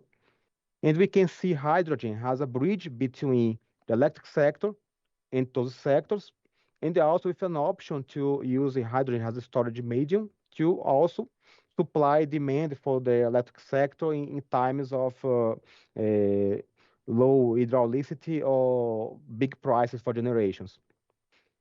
Look at the numbers. For each 1% that the non-electric consumption that is supplied by electric sector through hydrogen, we have to grow the electric sector by 5 up to 9% if we factor in inefficiencies, also the end use of the hydrogen. And we are concerned with the impacts of this growth and insertion of hydrogen production in the electric sector. We are talking about big producer and consumer of electricity at weak grid nodes. We can have hydrogen plants that sometimes in the day they are big consumers, and sometimes in other times they are big producers. So this can have impacts on weak nodes of the grid. Also, we are talking about stability, continuity, and the power quality issues that may arise by the lack of inertia in the system that is mostly associated with renewables like solar and the wind power. Also, there is a fear of a misuse of some subsidies that the electric sector today has for social reasons, and this could be misused for hydrogen production. We are looking for this. Also, there are possible synergies, positive externalities, like hydrogen could be a new driver for system expansion. We are talking about faster growth of transmission grid. We are talking about faster deployment of renewables. There are signs that will be a surplus of renewables for hydrogen. This can be used for the electric sector. Also, we are talking about reduced curtailment of renewables and the opportunities for demand response and spatiality of the hydrogen plants that can add to the system flexibility. In the legal and regulatory framework, we have a resolution of your National Council of Energy Research that elects hydrogen as one of the key topics to be researched by ANEEL and the Oil and Gas Agency, which is ANP. Also, there is a national hydrogen program that works in 3 pillars, developing public policies, technologies, and the markets. And it has a structure around 6 axes. We are talking about technology, human resources, energy planning, legal and regulatory frameworks, markets, and the international cooperation. So we are launching this strategic call with several objectives in mind. We first want to evaluate the impacts and the externalities to the electric sector. Also want to identify the opportunities for the sector in terms of new business and new markets to supply. Propose enhancements for law and regulations. It is expected to find bottlenecks and difficulties and the opportunities for propose and make better laws and better regulations that will propel the hydrogen economy here in Brazil. Also develop technology and solutions, create innovation networks and promote hydrogen hubs, develop new markets and businesses for the electric sector, for the new hydrogen sector, and also generate jobs for the different regions in Brazil. We talking about the scope of the project. We have a main guideline that is to produce hydrogen using renewable electricity. This has been chosen because of the scope of our agency, which is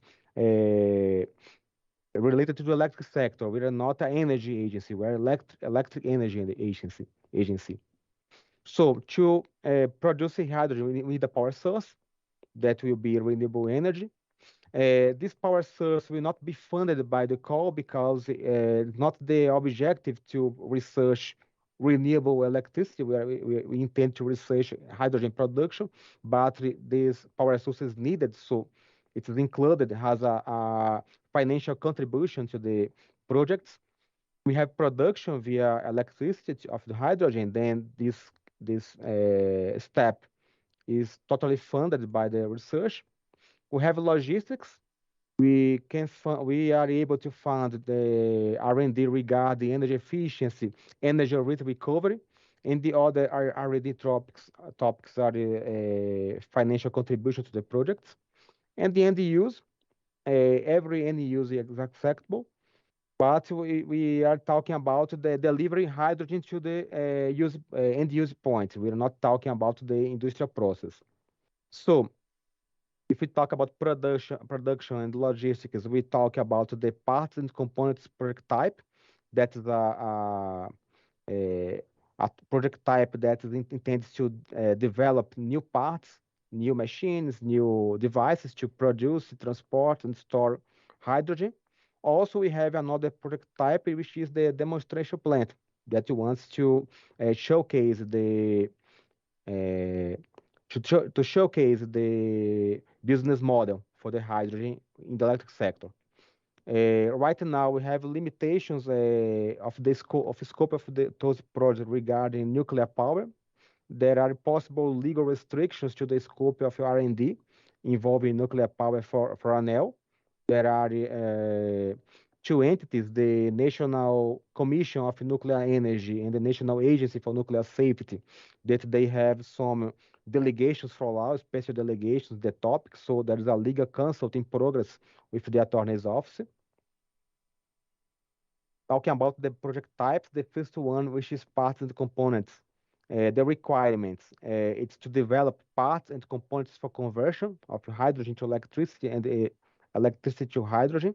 We are talking about electrolyzers, fuel cells, waste heat recovery, pyrolyzers, etc. It's mandatory patent application for the product. Also, the startup or industry in the project must compose an innovation network. I will talk about innovation network in the next slides.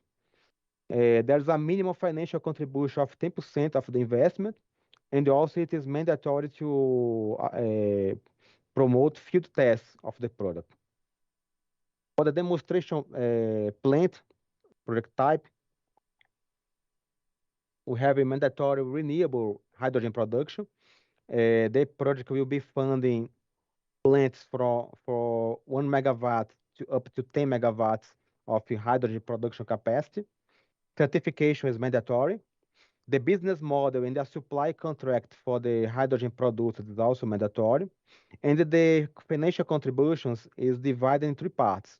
All the renewable power plant, all the costs of the renewable power plant or the renewable energy power purchasing agreement should be a financial contribution to the project. Also, additional hydrogen production exceeding 10 megawatts should be a financial contribution. And of the remaining investment, 10% must be a financial contribution. General guidelines,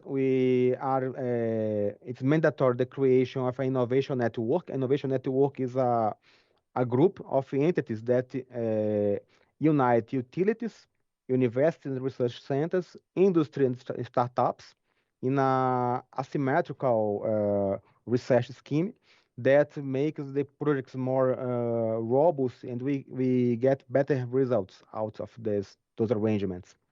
Also, the products they are required to have a technological readiness level greater than 6. We are talking about projects more to the commission side and not for the basic research side.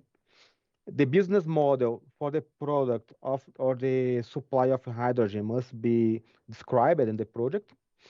Also, the technical and economic feasibility studies, including the impact of subsidies, must be presented. It's the objective of the project. It is expected for demonstration plants to have a production and the trading of renewable hydrogen, also the integration of renewable energy sources to those plants. In parts and components project type, we expect the development, manufacturing, and field evaluation, commissioning of prototypes, also patent applications. We expect several results. The first one is the technology demonstration and evaluation of the impacts for the electric sector of the hydrogen value chain. Also, proposals for enhancements in law and regulations. We are looking to find bottlenecks, difficulties, also prohibitions that may hinder or inhibit the hydrogen market, and the proposed actions to correct and propel the hydrogen value chain using the law and the regulations. Also, the development and the use of certification mechanisms for the supply of the hydrogen. We want to help and promote those mechanisms through this strategic call.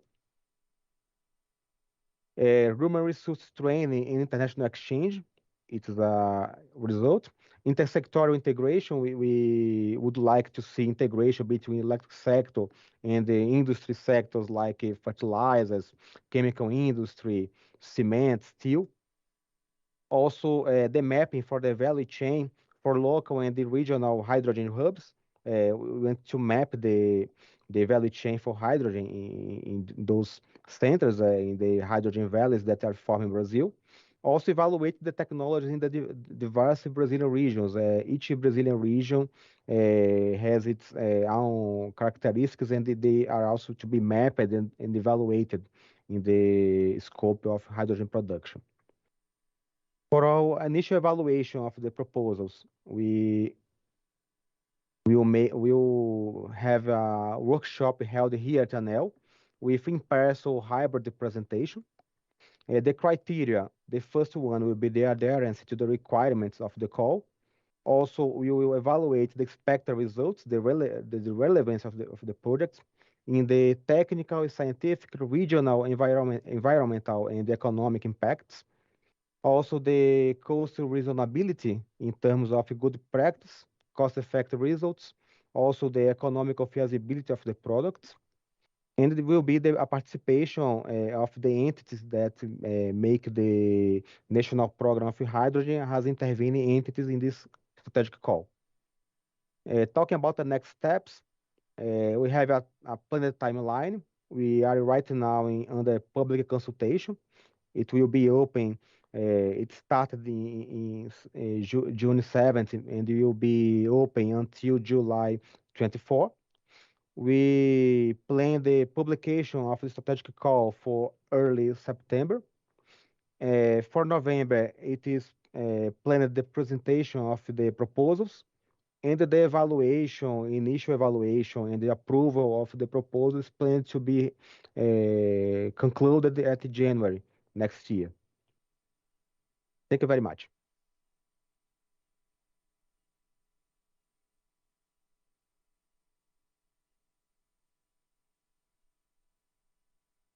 So I believe the floor is mine. Yes, you were right, Fernanda. Please. So I work at the Brazilian Energy Research Office. I'd like to congratulate Bird and ANEEL for getting together this event. And I'd like to also to congratulate you for your previous presentations. Lucas and Agnes will make my presentation a lot easier because both mentioned the Brazilian National Hydrogen Program. And so I'll provide you with a brief overview of the Brazilian hydrogen market, and then I'll dive into the Brazilian National Program on hydrogen.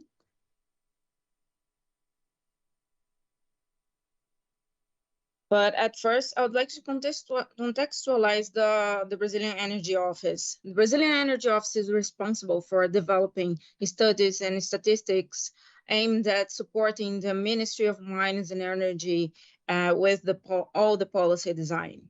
Such studies are indicative, but really supportive of all the decision-making that is applied and deployed in Brasilia with our authorities.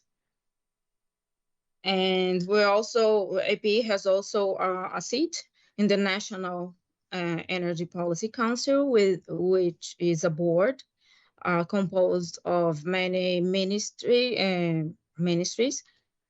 And when there's a lot of decision-making, was a lot of decision-making going on about hydrogen, as we will be able to see in my presentation. So let's share presentation.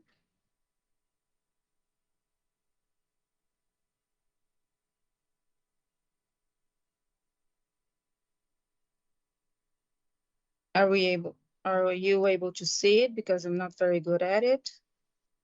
No, yes. Yes. Yes.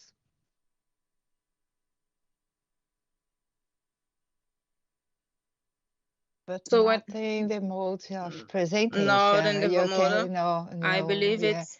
You are seeing all the. Oh yes, now it's perfect. Yes, now it's perfect. So thanks for helping me. That's really important. So let's start with the government support to hydrogen in Brazil, because even though we've been talking about this subject in the latest years, the support is not new. It started in the beginning of the century through the efforts put in by the Ministry of Science and Technology and Innovation, and the Ministry of Mines and Energy, which generated lots of programs, plans, white papers, and resolutions that successfully generated results on capacity building. If we could highlight some of these initiatives, the National Energy Policy Council released in 2021 the resolution number 2 that aimed at securing funds to research and development in many subjects, but notably on hydrogen. And resolution number 6 that urged the Ministry of Mines and Energy to develop guidelines to what came to be the National Hydrogen Program.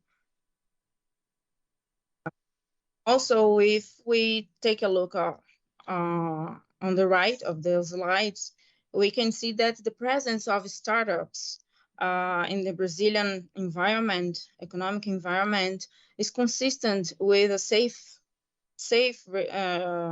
environment for them to establish and take their an endeavor and experiment in the hydrogen market.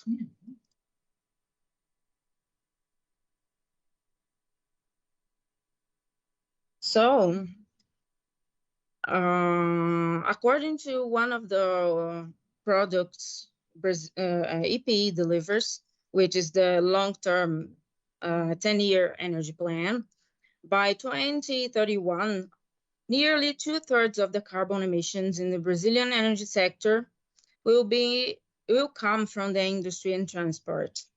Will still come from industry and transport. The PD&I 2031, that's the name of the product. And so if we get this in context with the market Brazil already has, Brazil has a market for fertilizers, methanol, mining, steel, cement, food, and has a prominent prospect for energy storage, powering forklifts, of course, mobility, which started at the beginning of the 20th century at the universities. And it's quite prominent also, the efforts that have been taking place in biorefineries because of the biofuel potential Brazil already has, and notably with the sustainable aviation fuels. It's worth noting that the presence of local and global players and suppliers, as we can see here at the bottom, is consistent with a good environment to further develop a hydrogen economy. As regards on the left to the end of the slide exposition, the refinery and in the oil and gas sector, as we already are acquainted with, the oil and gas sector is responsible for most of the hydrogen production worldwide, and that's not different in Brazil. By the process of steam methane reforming, the refineries produce hydrogen, and most of this hydrogen is used inside the environment, the refinery environment, so that the oil products can be hydrotreated in order to meet sustainability commitments. It's also used to hydrotreat vegetable oil here in the biorefinery environment in order to produce the so-called green diesel, but this name is under a little controversy, but commercially it's still called green diesel. You can call, because it's a name new that's familiar commercially. So further on, to those who want to understand and get to know the location of the low carbon hydrogen projects announced in Brazil, EPE has developed an interactive tool, and the links here in the bottom. And it's quite interesting because, as we can see through the snapshot, there are lots of projects in different maturity levels, of course, but we can see that projects represent investment, and that is and we were able to identify that about $20 billion of investments were already allocated in Brazil, which is impressive if we compare Brazil to our neighbors here in South America. Here on the right side of the slide, we can find some initiatives, many initiatives, mostly on the biofuel sector and research and development from the technological lab in Itaipu, our binational hydropower plant, some focused in fuel cells, some IARA's project aimed at selling biomethane in order to produce ammonia and to produce fertilizers. So there's a diversity of projects and a very promising prospect for the Brazilian economy. So as we can see, hydrogen is getting momentum in Brazil.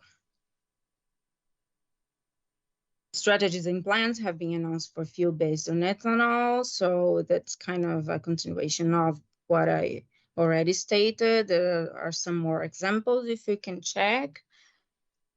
And I believe the next slide's also about more examples. Yeah, of course.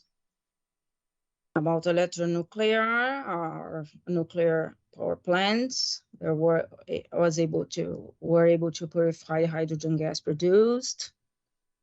And we can check lots of other projects like the hybrid power plant, hydropower solar PV that is under the Research, Development and Innovation ANEEL program. Lucas, you referred, but on another subject. There are all examples. So over to the Brazilian National Hydrogen Program. I previously mentioned the CNP resolution number 6.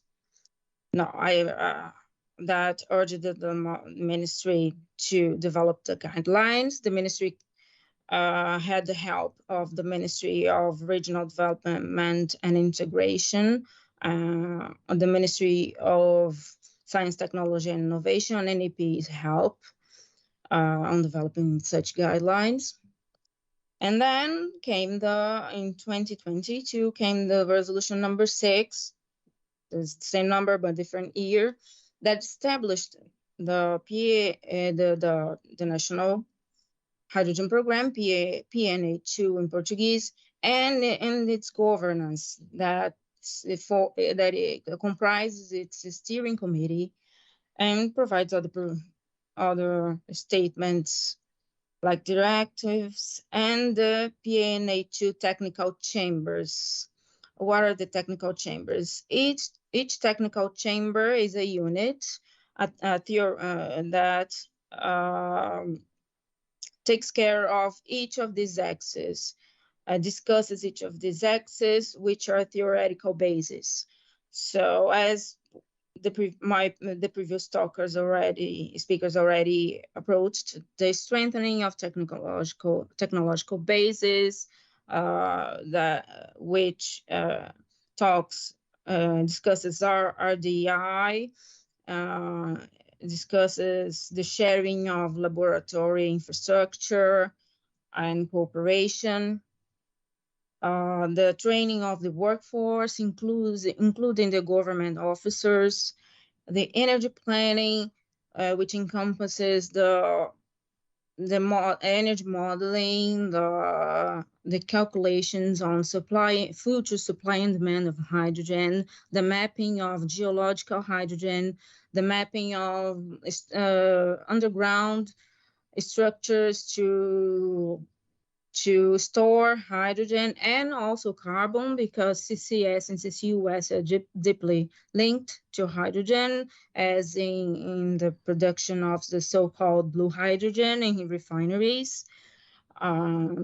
The axis 4, the legal and regulatory framework, where there was discussed the need to map all the existing laws and regulations on hydrogen, and all the competences, attributions, and the need to analyze if there is no overlap, the need to analyze and verify if the there's no overlap between sectors. Also, the need to harmonize the legislations from the federal government, from state government and local governments, and the need to maybe further develop the legislation on safety standards, certification, transport,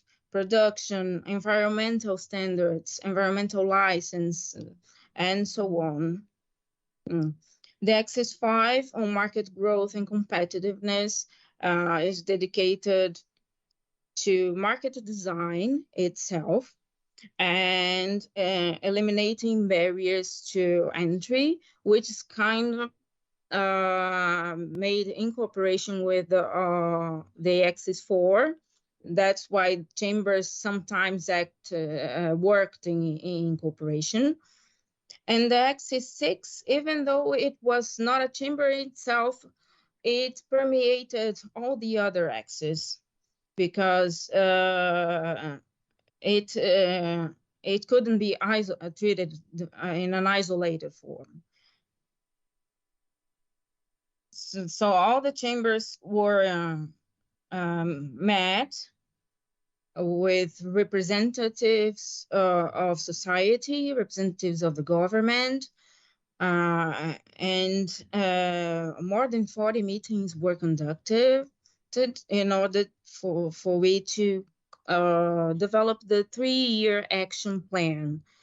The document itself is not valid for 3 years, but it's a strategy that will be revised every 3 years. It's a long-term strategy for hydrogen. So as we speak, the 3-year action plan is it went under public comment, a public consultation, and now the contributions of such consultation are being reviewed as we speak.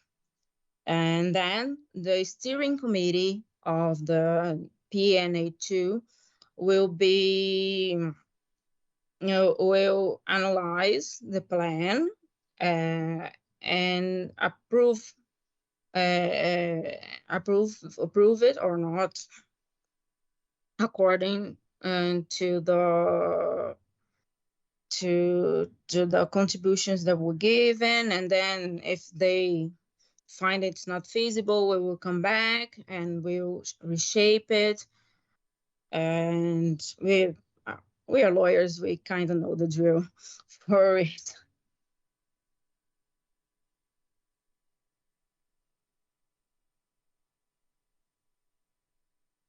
Let's check. So regarding international partnership with the Axis 6 of the National Hydrogen Program, Agnes already mentioned the high-level dialogue on energy in the United Nations that happened in 2021.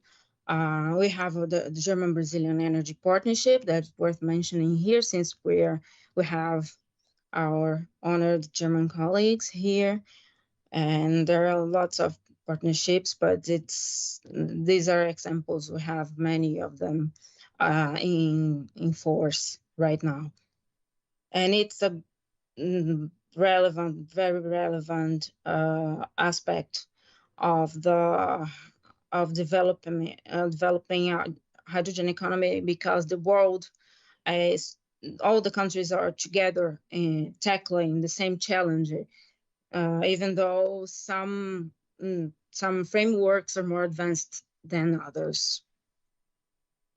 Then I believe I was brief, and if you have any questions, please, you are more than welcome to come to me. Thank you very much. Thank you very much, Fernanda. Now it's time for our star, Maria, our international star. Hi, Luis. It's very kind of you. Well, good afternoon for everyone. A good day, good morning for us. Still good morning. It is a pleasure to be here. Thank you very much for the invitation. It was really fascinating to see all this activity around hydrogen. either in Brazil and in Europe and in Germany in particular. And I'm here to bring a little bit of the vision from the investor, the private investors part in terms of investing in Brazil. I'll share my presentation and maybe introduce a little bit of my work, and then to share with you let's say the requirements or how the investors see the possibility of investing in Brazil in hydrogen, and particularly with a focus to export at this time. Let me share my presentation if I don't do anything wrong, it will work.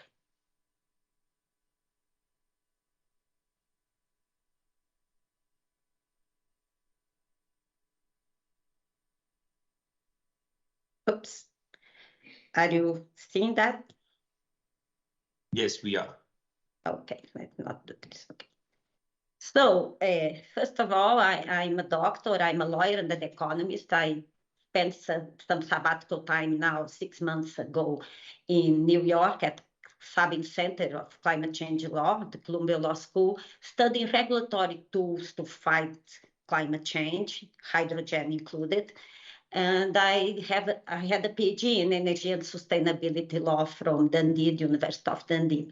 But I'm also a practicing lawyer. I'm a partner in a law firm in Brazil. So that's mostly my work, to work with private investors that want to invest in renewables and nowadays in hydrogen, green hydrogen or renewable hydrogen, or even low carb hydrogen, as we are used to say. I always like to start saying that we have to bear in mind that although it's a business, the finality, the target, the final target is to fight climate change. Why are we talking about green hydrogen? Because we need to reduce emissions. And all the world has a part to play on that. So I like very much the way that McKinsey presented the architecture of the countries in the world and how they are positioned themselves in terms of energy and energy transition. So we have here the affluent energy secure countries, that mainly United States. They have energy and domestic energy enough, but they are kind of rich countries, but they are possible exporters in the future, but they need to reconsider their energy source because of the emissions. We have also the affluent energy exposed countries, which Germany, Japan, and Italy represented. They face energy security challenges, as we saw from the discussions. They also have high GDP per capita, and the transition process needs to reduce dependence on fossil fuels. We also have the large emissions-intensive economies. They have a growing energy demand, they need to improve clean energy, and they have high emissions, carbon emissions, and reliance on high emissions fuels. We can put here China, India, and South Africa. And we have these developed naturally endowed economies like Brazil. We have plenty of abundance and natural resource, but we still have to reduce our emissions from other sectors. So we are also developing economies, so we might need more energy to expand our energy source. And we have, last but not least, the developing and risk economies that they have strong reliance on agriculture, and they have a disproportionate impact exposure to climate risk. It's really important to see all the countries because you are developing a business to face it and to have everyone together. We cannot forget everyone in this transition process, let's say. I'm not tiring you with things that you already saw about the climate transition plans for other countries, but I would like just to highlight the EU strategy and all the strategies. They are putting a lot of investment and subsidies and incentives to do that. And why they are doing that? Because it's important that the hydrogen develop, scale up we saw a lot of investment in research, and it's really important. But what we need hydrogen, renewable hydrogen, in a high scale, in a scale up, in a high quantity. So that's why we need to cooperation and research, but also to decide who's going to finance, how it is going to be financing to be cost effective and cost competitive. The US strategy regained leadership recently, the climate industrial policy. It is quite fun because the United States doesn't have climate policy itself, a framework for climate policy, but the IRA, the Inflation Reduction Act, together with the Infrastructure Investment and Jobs Act, and I would say the CHIPS and Science Act, and other policies around, it is the framework for climate change and in the United States. And it is actually a package of investment and strategy to mix the industrial policy and the energy transition plan. So the challenge there is really to completely change the way they use energy and to change it together with the idea of being dependent also from China at international level. So at this first moment, I think the United States is more focused on the internal market, but it might be an exporter in the future. That's to say that Brazil has a very good position in the world, but it has competitors around as an exporter as well as in a global context. China is also a large emission-intensive economy, but it has really an ambitious climate policy around. They are focused on their internal market and their own transition. They are highest emitting country, but they are also the world's largest producer and consumer of hydrogen. And they have kind of development of hydrogen in entire value chain.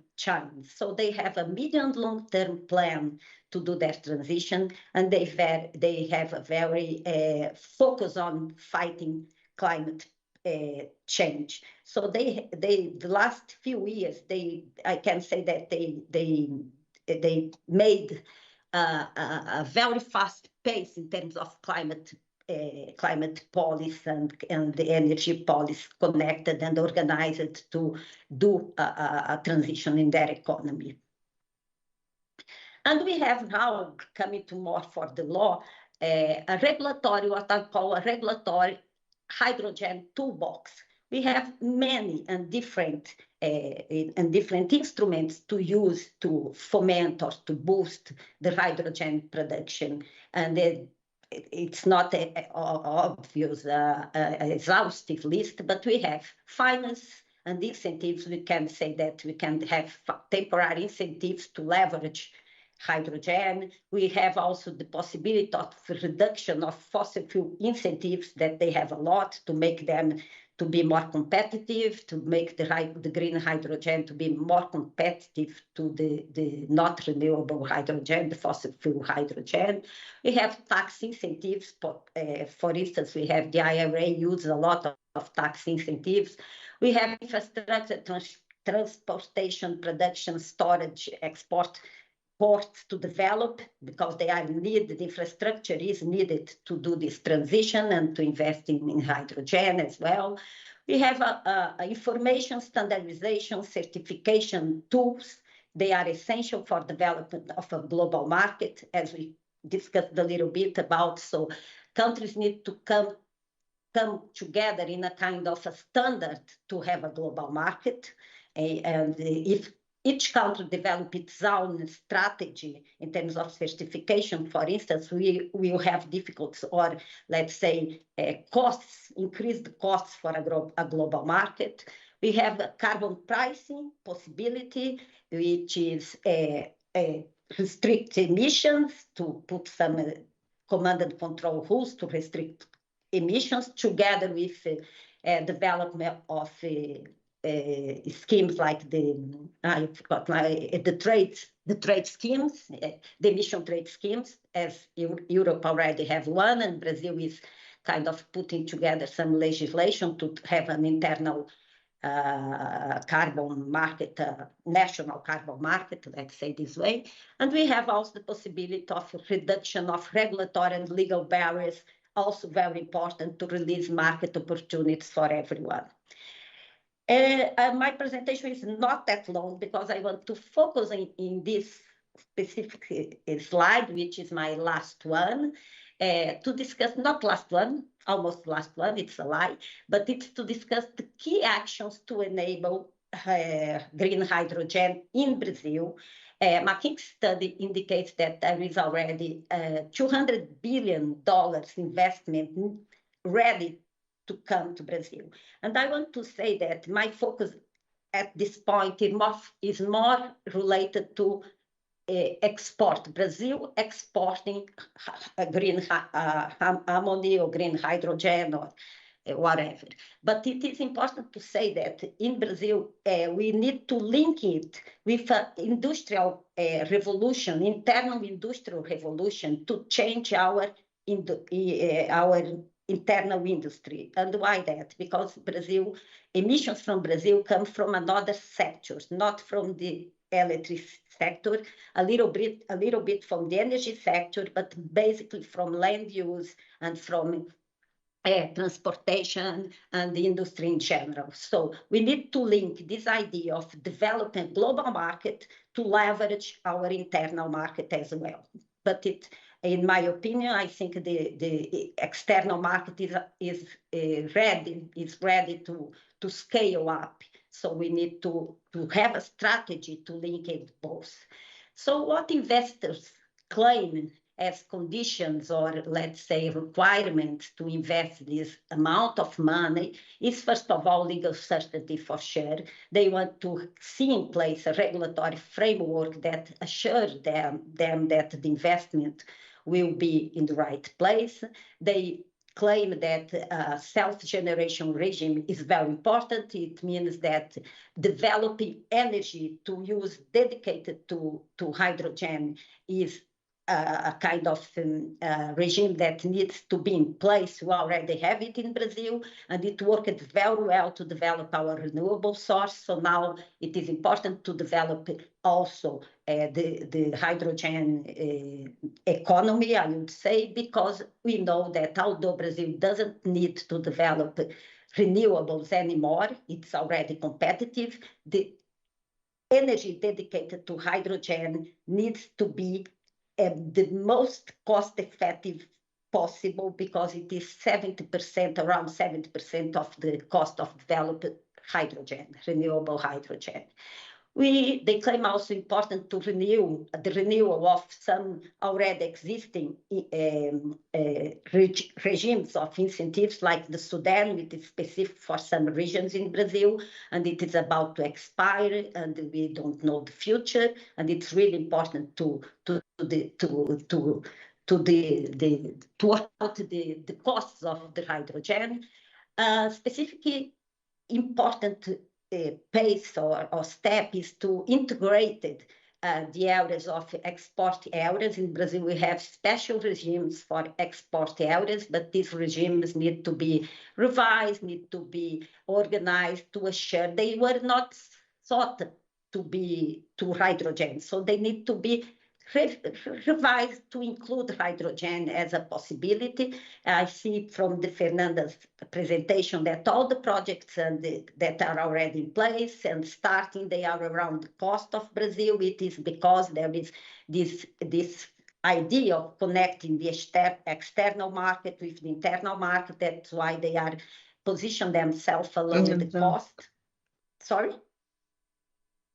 I don't know if I saw someone. Okay. And there is also the risk of a tax reform in place. So all these things, just to mention the importance of legal certainty. People need to know where they are putting the money and how it will be, what are the laws applicable. In terms of incentives, I know incentives is always something very sensitive to talk about because we need to talk about who's going to pay for them, but specific and target energy incentives are needed at this stage. as all the countries are doing, because they need to assure that this energy that goes to the hydrogen has a very, very competitive cost. And this competitive cost has to be compared to the fossil fuel cost today, which is something that needs to be evaluated. There is, as I say, a reform needed for these export zones and to make this regime compatible with other regimes already existing, to kind of design this map and this network of regimes and which ones are compatible or not. There is the financing part. The BNDES has done, our development bank, a very, very good work on that. And the tax incentives, like focus on realize that there is pre-operating expense while the projects are not ready yet. And this an eye on global competitiveness. It is important to discharge exports, to release using tax credits, refund, or whatever. It is already a practice in the market. There is this idea that export and global markets, we don't export tax, we don't export charges to a global market to assure the competitiveness of the Brazil.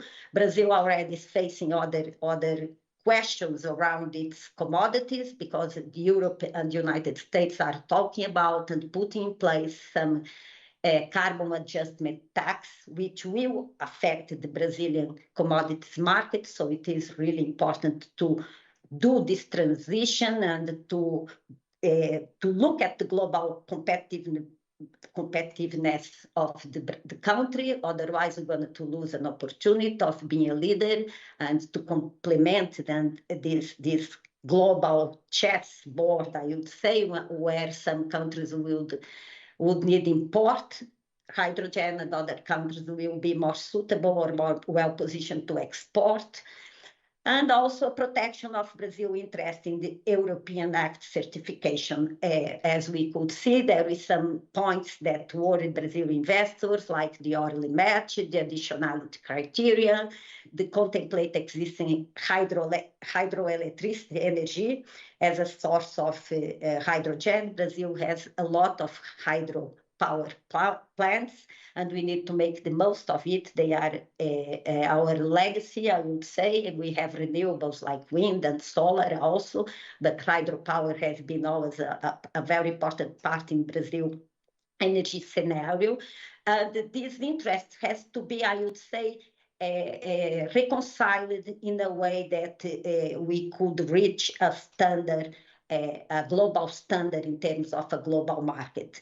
But all said, as I said, my focus will be more in this connection between Brazil and Europe and the United States. And we are a bit in the middle of this racing around the world among Europe, United States, and China. But we have, the country has a very, very good position in this race and has to make the most of it. And the legal framework will be, and when I say legal framework and governance, it doesn't mean a new law, but it means, as we saw, organizing the existing laws and maybe to make sure that the existing laws will be applicable to hydrogen, to green hydrogen, because it's a new thing.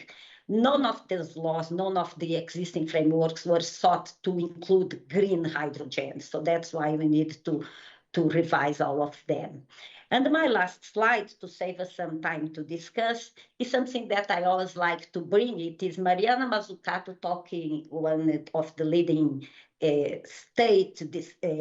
professors, she's an economist, and she's talking about, in her book, The Mission Economy, she's talking about the costs related to the renewable ventures or renewable investments. And she says that in general, cost estimates, in her case, she's talking about renewables, but I would say that for investments associated to fight climate change have tended to be too high, which is a major falling when set against the certainty of climate change and the pressing need to decarbonize energy production as much as possible.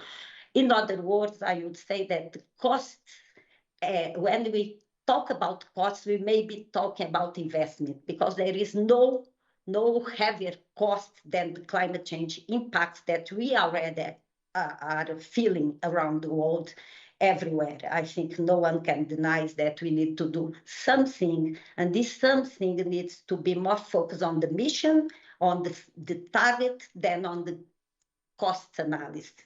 And I'll stay here to save us some time to discuss about. Thank you very much, Maria. Thank you very much. And before going to the end, I ask if Christian and Matthias have any question. I actually have one question regarding, if that's possible. I understand, or it seemed to be from the presentation, that the gas industry in Brazil is not so active in the different way of mining and with electricity, and the gas sector is not so involved. I was wondering why, or is my impression incorrect? I would say that your impression is incorrect. This is something being discussed very strongly in the other regulatory agency at ANP, the Oil, Gas and Biofuels Regulatory Agency. And in fact, discussions being held in Congress is to make this agency responsible for hydrogen if they have to choose one. Mm-hmm. On the other hand, is that my perception is that this industry is still focused on, I don't know, gray hydrogen. I don't know, the hydrogen from natural gas, but they are already looking into the hydrogen with from gas with CCUS, using the depleted reservoirs to put the gas, the CO2 there. Mm-hmm. And when we talk about this with some states, specifically the state of Bahia is one looking into this possibility. So this is something that is on their radar as well.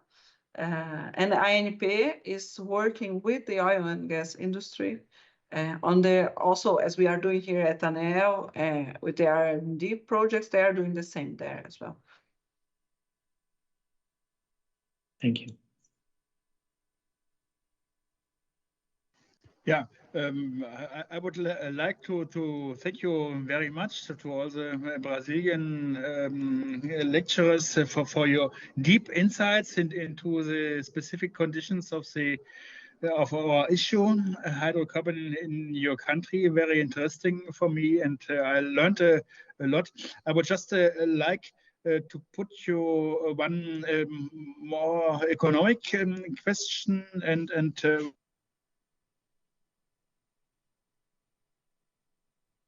economically speaking, we learned about already share of 70% of renewable energies in the electricity production. Was it right? And so far, Brazil is a lucky country compared to Germany. Also concerning the need for regulation, Agnes, you mentioned normally from the perspective of the regulatory agency, from the ANEEL, there is no specific need for hydrogen-related regulation. Perhaps Brazil will come to a happy end of the Cinderella fairy tale earlier than Germany and Europe, with our tendencies to any kind of over-regulation. But my economic question is, do you really need hydrogen for your own purposes in Brazil, for domestic purposes, when you are reaching already with other policies the Paris goals of climate emission reduction? And so far, I could imagine that's even more the possibility and the level playing field for exporting green hydrogen from Brazil is even stronger and higher economic question, and therefore results also the legal question or political questions. In the beginning, we talked about first context between, in particular, Germany and Brazil into the direction of exporting hydrogen from Brazil. Are there already detailed steps into the direction of realization of such exportation of hydrogen to Germany?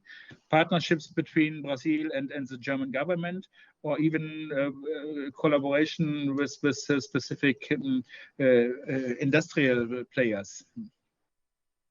These are some questions. So when we think about domestic demand, I would say, or rephrase it, that there are other clean or non-emitting sources that are more competitive already, but the policy or the program is looking to the future in terms of if there is a change in the paradigm of energy matrices that abolishes fossil fuels, we have to prepare the country to be able to produce and consume hydrogen coming from all other several natural resources that we have. So this is why our strategy is what we call non-technologically locking, because we think that there are so many possibilities to produce hydrogen from that, not necessarily with emissions. So it's really to create the legal framework if necessary, but infrastructure, logistics, specifications, norms that allows the country to be able to consume it if this is how the world progresses.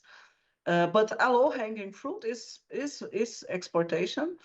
And what we see is that these are discussions being held more in a private arena, so MOUs between ports and companies, and more closely followed by state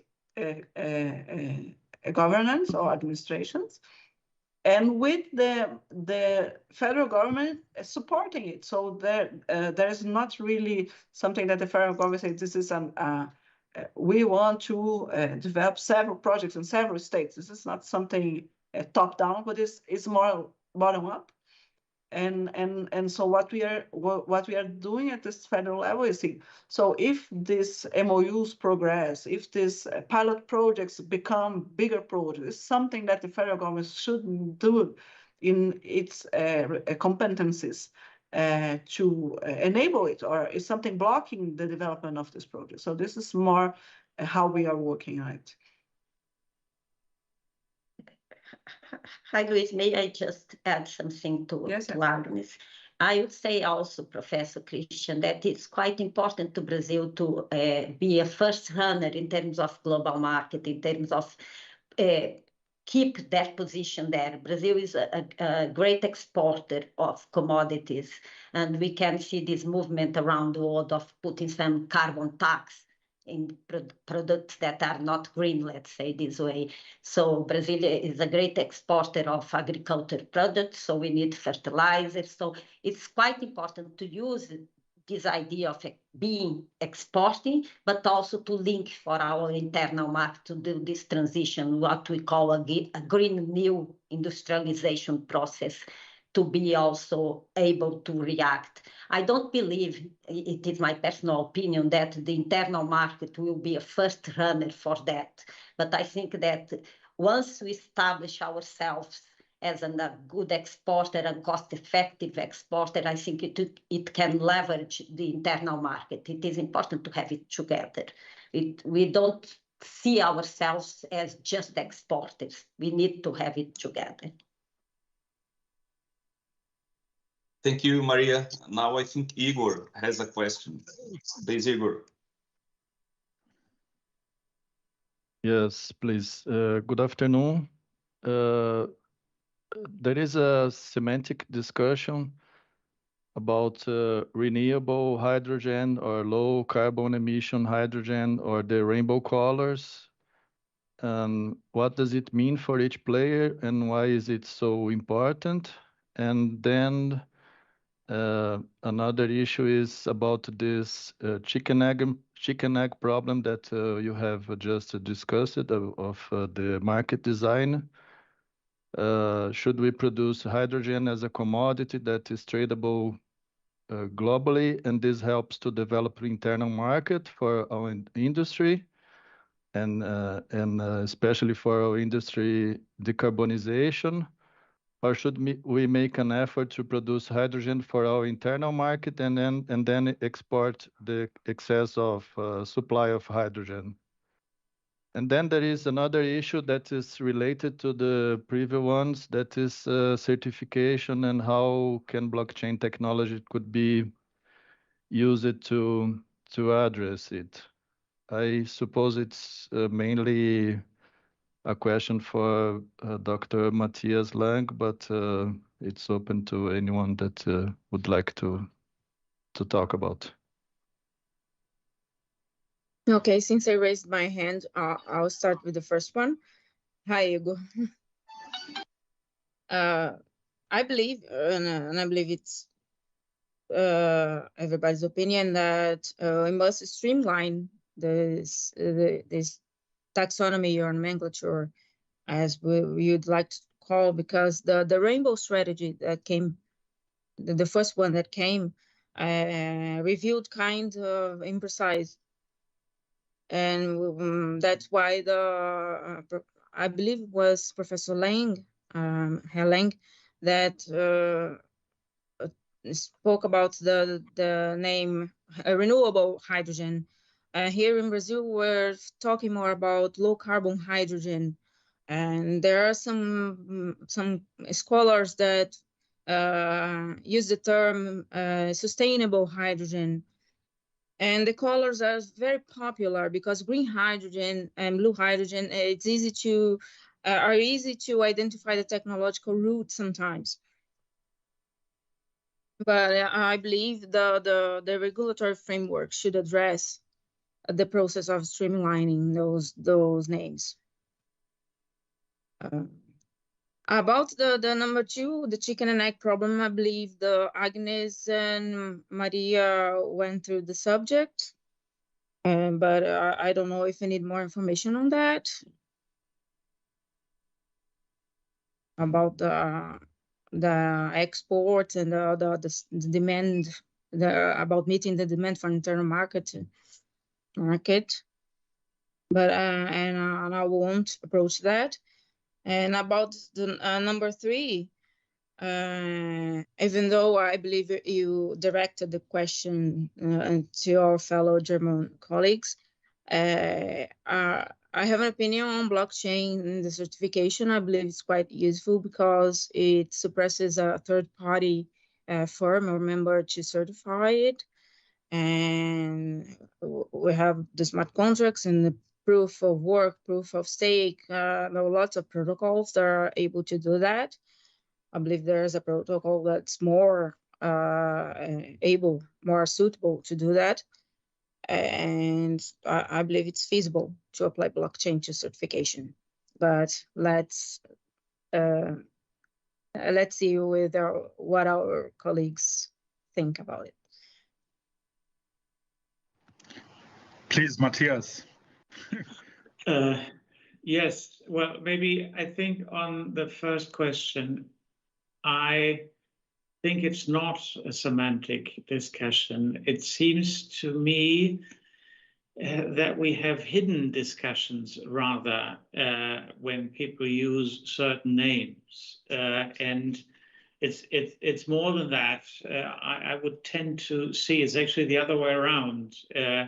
Often we say green hydrogen, but as you see in the discussion with renewable hydrogen, even not all renewable hydrogen is included in renewable hydrogen, because we had the renewable fuels of non-biological origin, the RFNBOs, which I think there can't be any doubt that plant-based, or if you use plants as a basis, that will be renewable, but we want to exclude it for other purposes. And I think we have similar discussions on the colors, well, whatever color we want to call nuclear hydrogen that has been generated with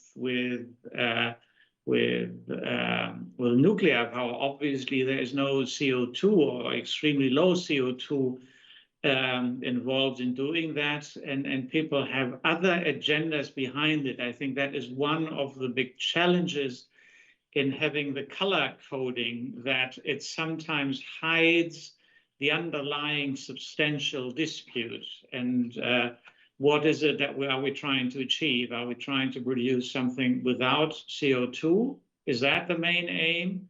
Or are we, well, trying to exclude something else? So I think we need to be mindful of what is behind the chiffre of having a certain color coding or words, because sometimes even the word is misleading, because renewable does not include all renewable, and I think that's actually a risky part, and which to some degree translates into your second question on the chicken and egg.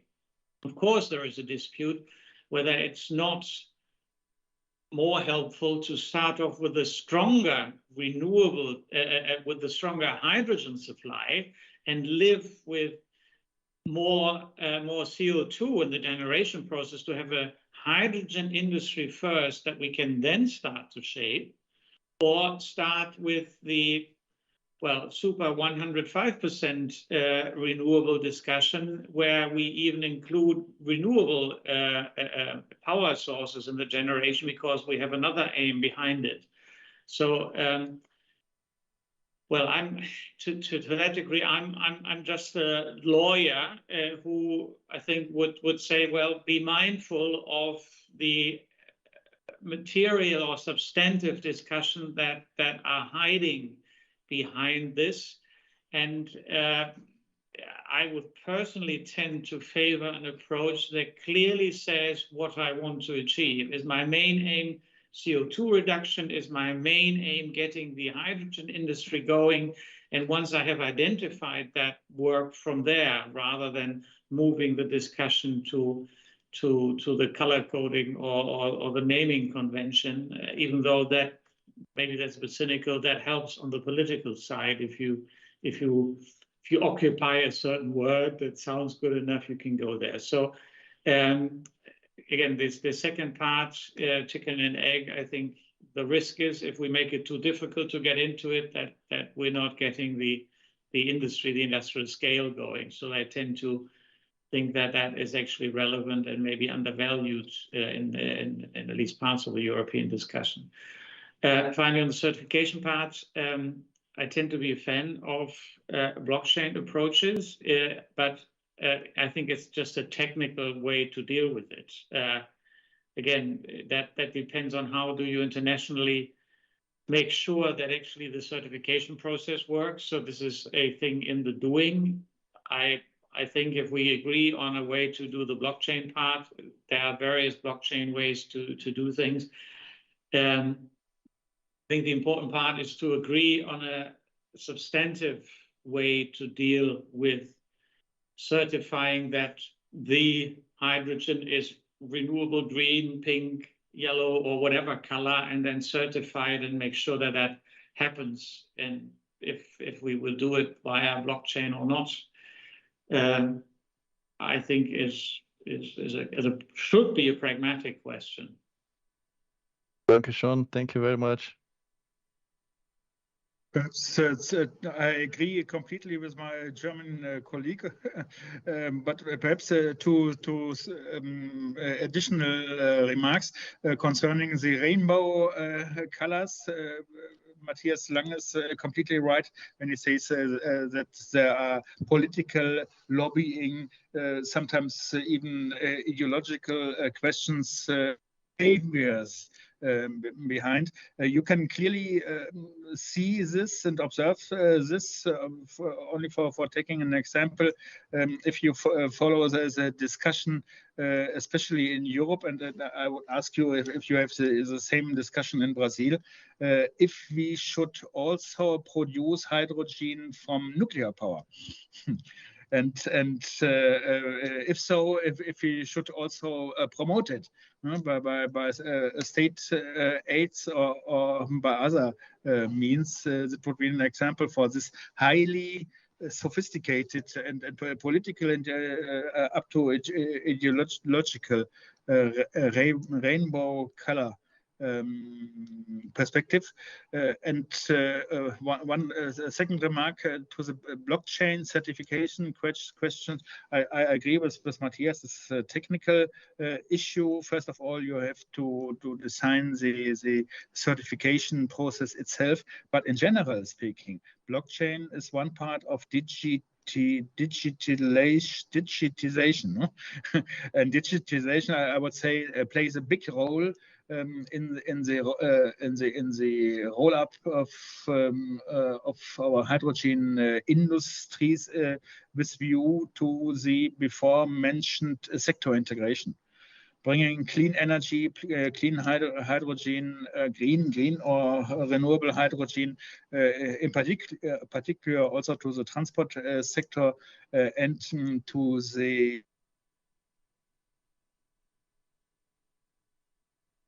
house heating and cooling sector. But there, I would say digitization plays a big role, including blockchain.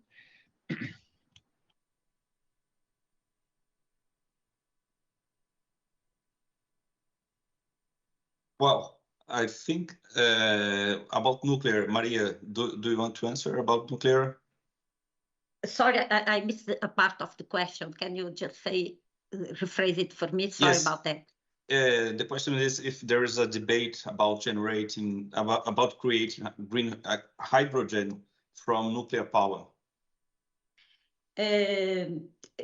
No, I think I tend to agree with this idea that the colors does not reflect exactly what we want to say. It is kind of a confusion about what colors to use. We have used kind of pink hydrogen for nuclear, but we don't know exactly what it means. So I think we need to come together with some kind of, as Matthias mentioned, some kind of taxonomy or thing that reflects exactly what we want to fix and what is the target in terms of emissions, if it is low carbon, if it is low emissions, what we want to make with that. Because in terms of nuclear, some countries are pushing that because it's a political agenda, like France, for instance, which has a lot of nuclear power. There is no doubt that nuclear doesn't have emissions, but it has another impacts that are not renewable. So when we say sustainable hydrogen or renewable hydrogen, you are not talking only about emissions, we are talking about many other issues together.